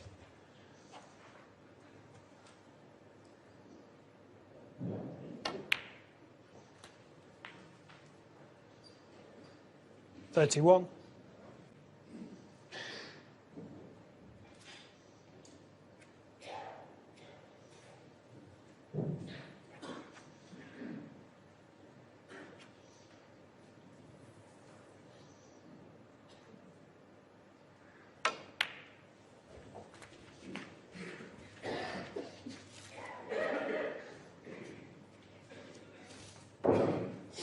This is the point where he can really put this match not to bed, because clearly until he gets to 10 frames he won't have done that, but with a daylight between himself and Ali Carter, 5-3 down, he would have been thrilled to be in this position. 38. With a chance to go 9-7 up.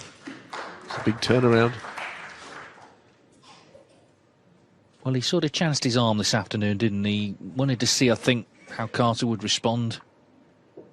And he responded really well. He led 5-3. He won the first tonight, but O'Sullivan has been zoned in this evening, playing the way that you need to play to win these big tournaments. The mix of certainly attack, but also good safety as well. Pretty formidable. The competitive juice is really flowing. Maybe at times this week they haven't been, but then at times this week he wasn't really put under it. He has been today. He's had to produce it, and he is doing.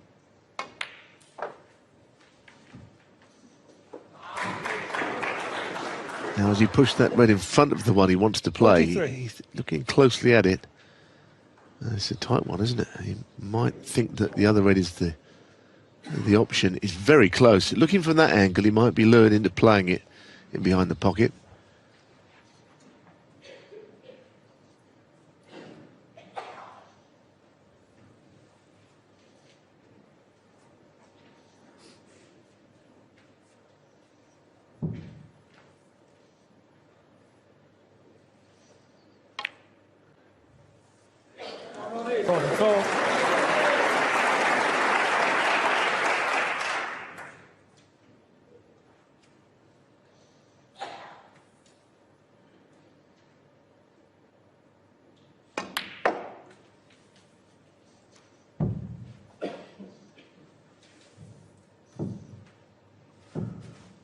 $47.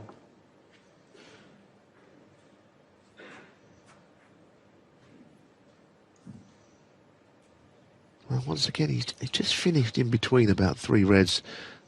The one that's straightish into the left corner may be the one. This one, as a left-handed shot, might tempt him as well. Yeah, this is it. Black to the same pocket.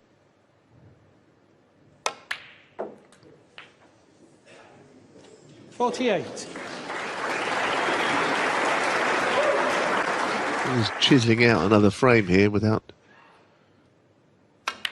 quite the same fluency that he showed earlier, but he's still putting the balls.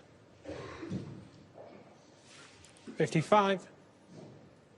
Just great graft, isn't it, right now, as you say, chiseling it out. Getting 56. the points on the board, moving closer to a 9-7 lead and closer to an 8th Masters title. Yeah, I mean, whatever you can say about this week where he's been in and out, he's not enjoyed it. He's not said good things about the venue.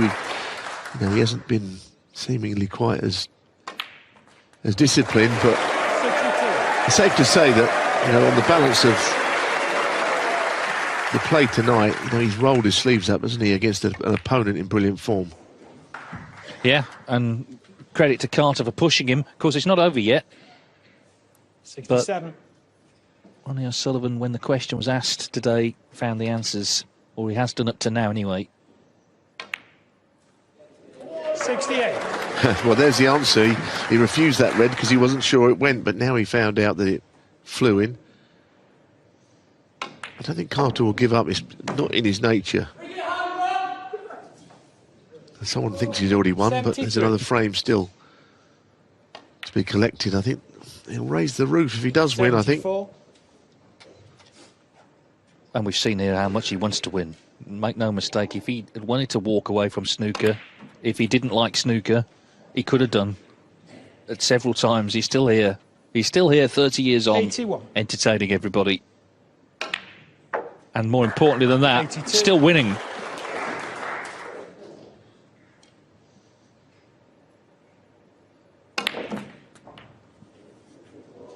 Just didn't quite get the red out. Could still pot it maybe. 89. Try and make a century. Not quite, but 89. 89. Real hard work kind of break that. He rolled up his sleeves, got it done, and Ronnie O'Sullivan is one away now from the title. He leads Ali Carter 9-7. Carter with it all to do.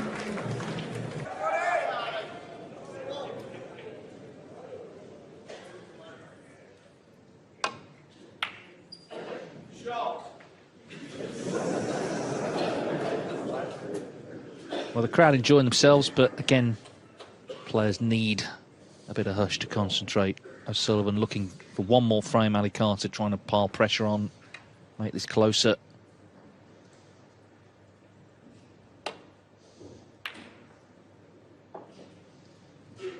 It does take me back a little bit to the days at the Wembley Conference Centre when the likes of Jimmy White and especially Alex Higgins was playing. The crowd's more vocal then. There's been a few shouts tonight that have not been all that welcome, but as I say, in the past we've seen all sorts happening in this London Masters, wherever it's been played.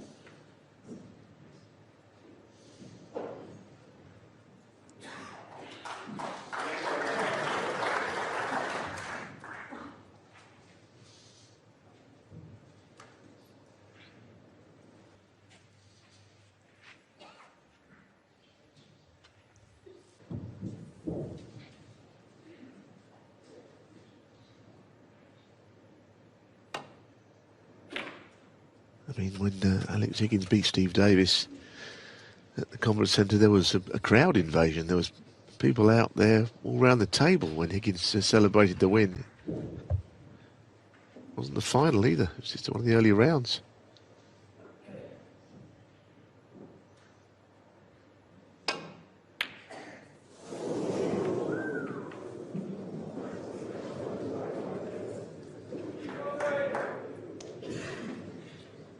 The cue ball's found its way back to bulk. Yeah, there's certain players in any sport, and snooker's no different. They just attract adoration. Of course, Jimmy White did, Alex Higgins, and Ronnie O'Sullivan is in that lineage. It's not hard to see why, is it? The thrilling nature of the way they go about their business, I think.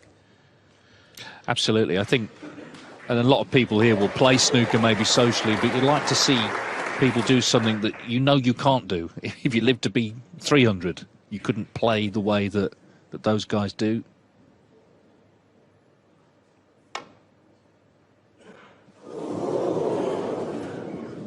Yeah, he played it with a trace of left, of centre striking, just to sort of take it around the angles as you do, but it reacted quite a lot, and as you saw, no contact was made. Carter probably has to attack a few here now from this position.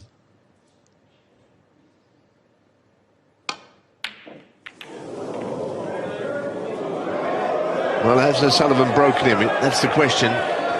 You know, he's played brilliantly all week, and I think he's played really well today, but O'Sullivan might have just made a few cracks appear. This is a swerve like earlier. This time he gets it right. No colour.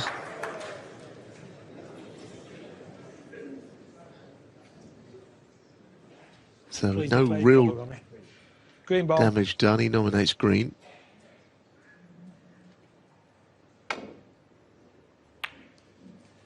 RonnieO'Sullivan won. I would be surprised if Carter had lost his fight or his edge, because he really has never been his style. You know, it's like only so much he can do at this game. Is there another rally in him? Has he got more?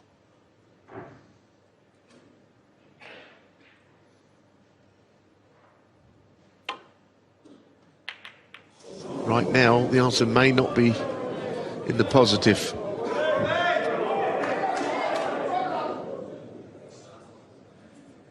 No, he's gone from making the running in the final to playing catch-up, and of course, the point of no return really has left an opener here in this bear pit atmosphere at the Alexandra Palace.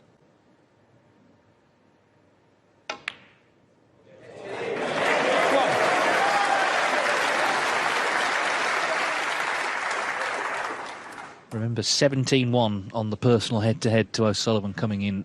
And there's been some close matches in there, but he keeps on coming out the right side of it. He has his chance again here.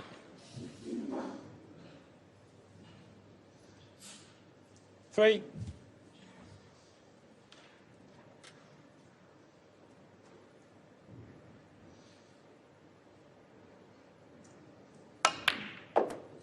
Four.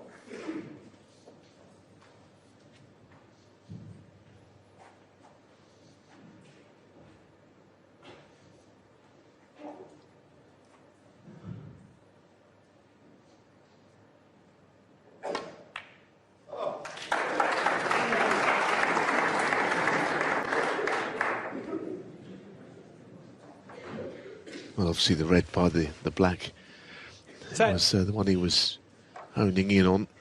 Black might pot anyway from where it is. 11.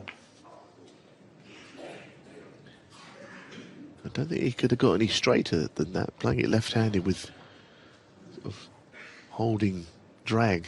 A hard shot to play with your correct hand.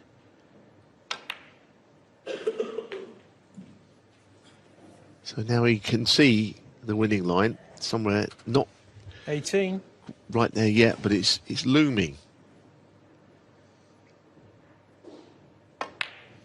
And he's played very well today, O'Sullivan, because he's been put under pressure. The kind of pressure he's almost been sort of baying other people to place him under, and I think Carter's done that.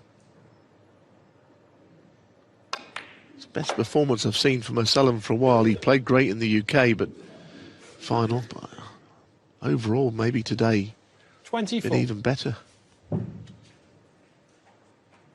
Others might not agree, but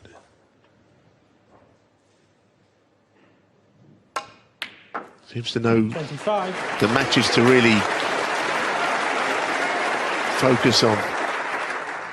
Gets better as the tournament goes on.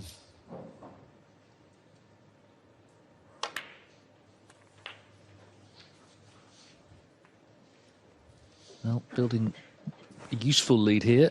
32. In this 17th frame.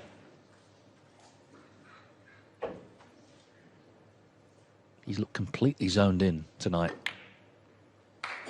33.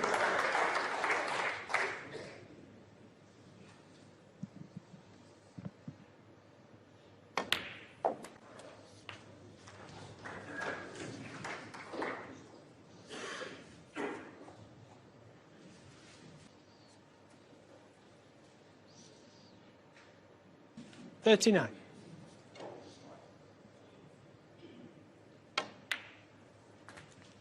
$40.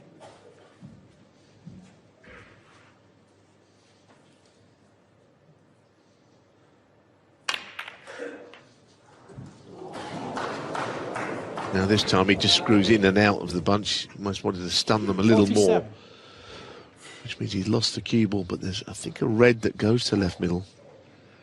If it went in, it's a difficult shot. This is the shot again. He just screws out of them a little bit.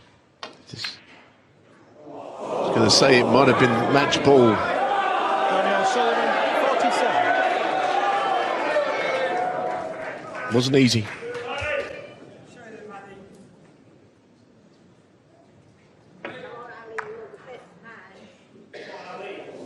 We'll settle down now, please. Ali Carter hanging on here.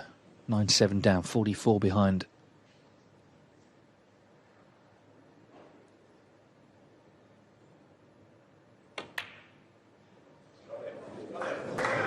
Oh, a couple of people are shouting, you've got it. Just stayed out. That could be his last shot. Yeah, from that low angle, it looked good at the start, didn't it? But clearly,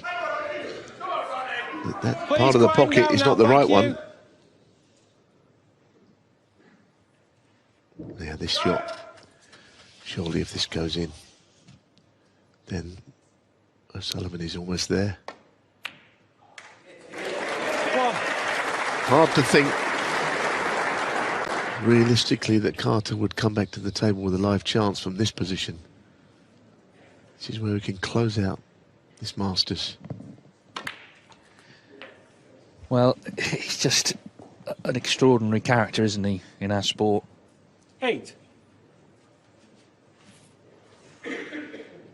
Ronnie O'Sullivan can be divisive. You can love him, you can hate him, you can agree with him, you can disagree with him, you can support him or not support him. What you can't do is ignore him. But he's not won yet. Now that is a surprise. The stage was set there for the finale, and it's not over yet. Wow.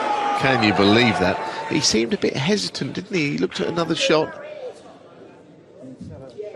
Right.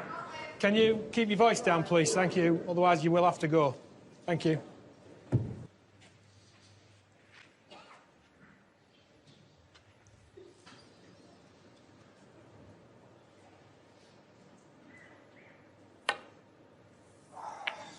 Oh dear. Well, I'm afraid the challenge has petered out, and it's done so in the last couple of frames, because he's had a couple of chances this frame. That was the worst miss. The crowd might have got to him, but he's not really going to blame them. He's been beaten by the man on the table, not the people in the audience. They've been vocal, but they've had a great day, and most of them are seeing their hero win. 8. Well, he didn't kill it off on the last visit, but now he needs this red. 9. So, as at the UK Championship, he's come to another major tournament where he was already the youngest winner, and he's going to be the oldest. You just wonder where this story is going to end. 48 years of age, still right at the top of the game. 70. And he's going to go to the World Championship in April with a chance to make it 8-8-8 for the 3 biggest titles in our sport. Quite extraordinary. Well, it'll end one day, but that day is not anywhere near, clearly, 24. That he can still pick up these huge events in snooker. Huge events against all the very best around in them. Well, he's still that man, isn't he? There's no argument there.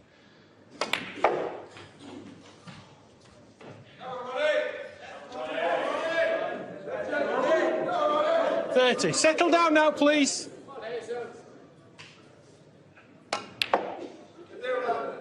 31.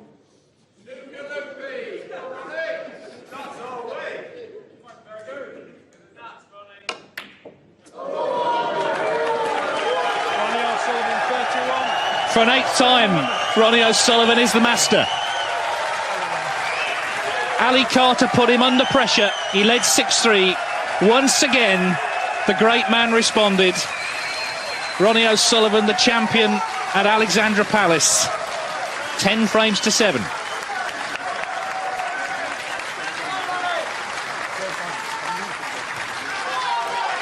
Giving a cheque for £250,000, the Paul Hunter Trophy, and the title 2024 Mr. Q Masters Champion, Ronnie O'Sullivan. Well, as he said, I'm a competitor, and he dug deep when he had to today. Your champion, Ronnie O'Sullivan.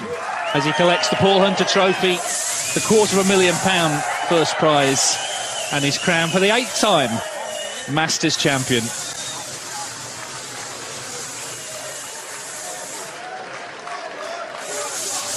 And all those players who say there's too much focus on Ronnie O'Sullivan, the answer's simple. You're going to have to beat him in these big tournaments. And we'll be at the Crucible in April.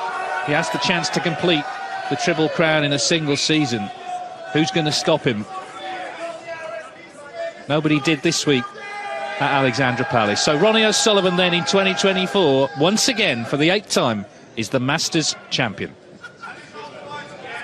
Found a way tonight where I actually thought that Ali Carter was going to get this thing done, but he came out, he doubled down on pretty much every shot.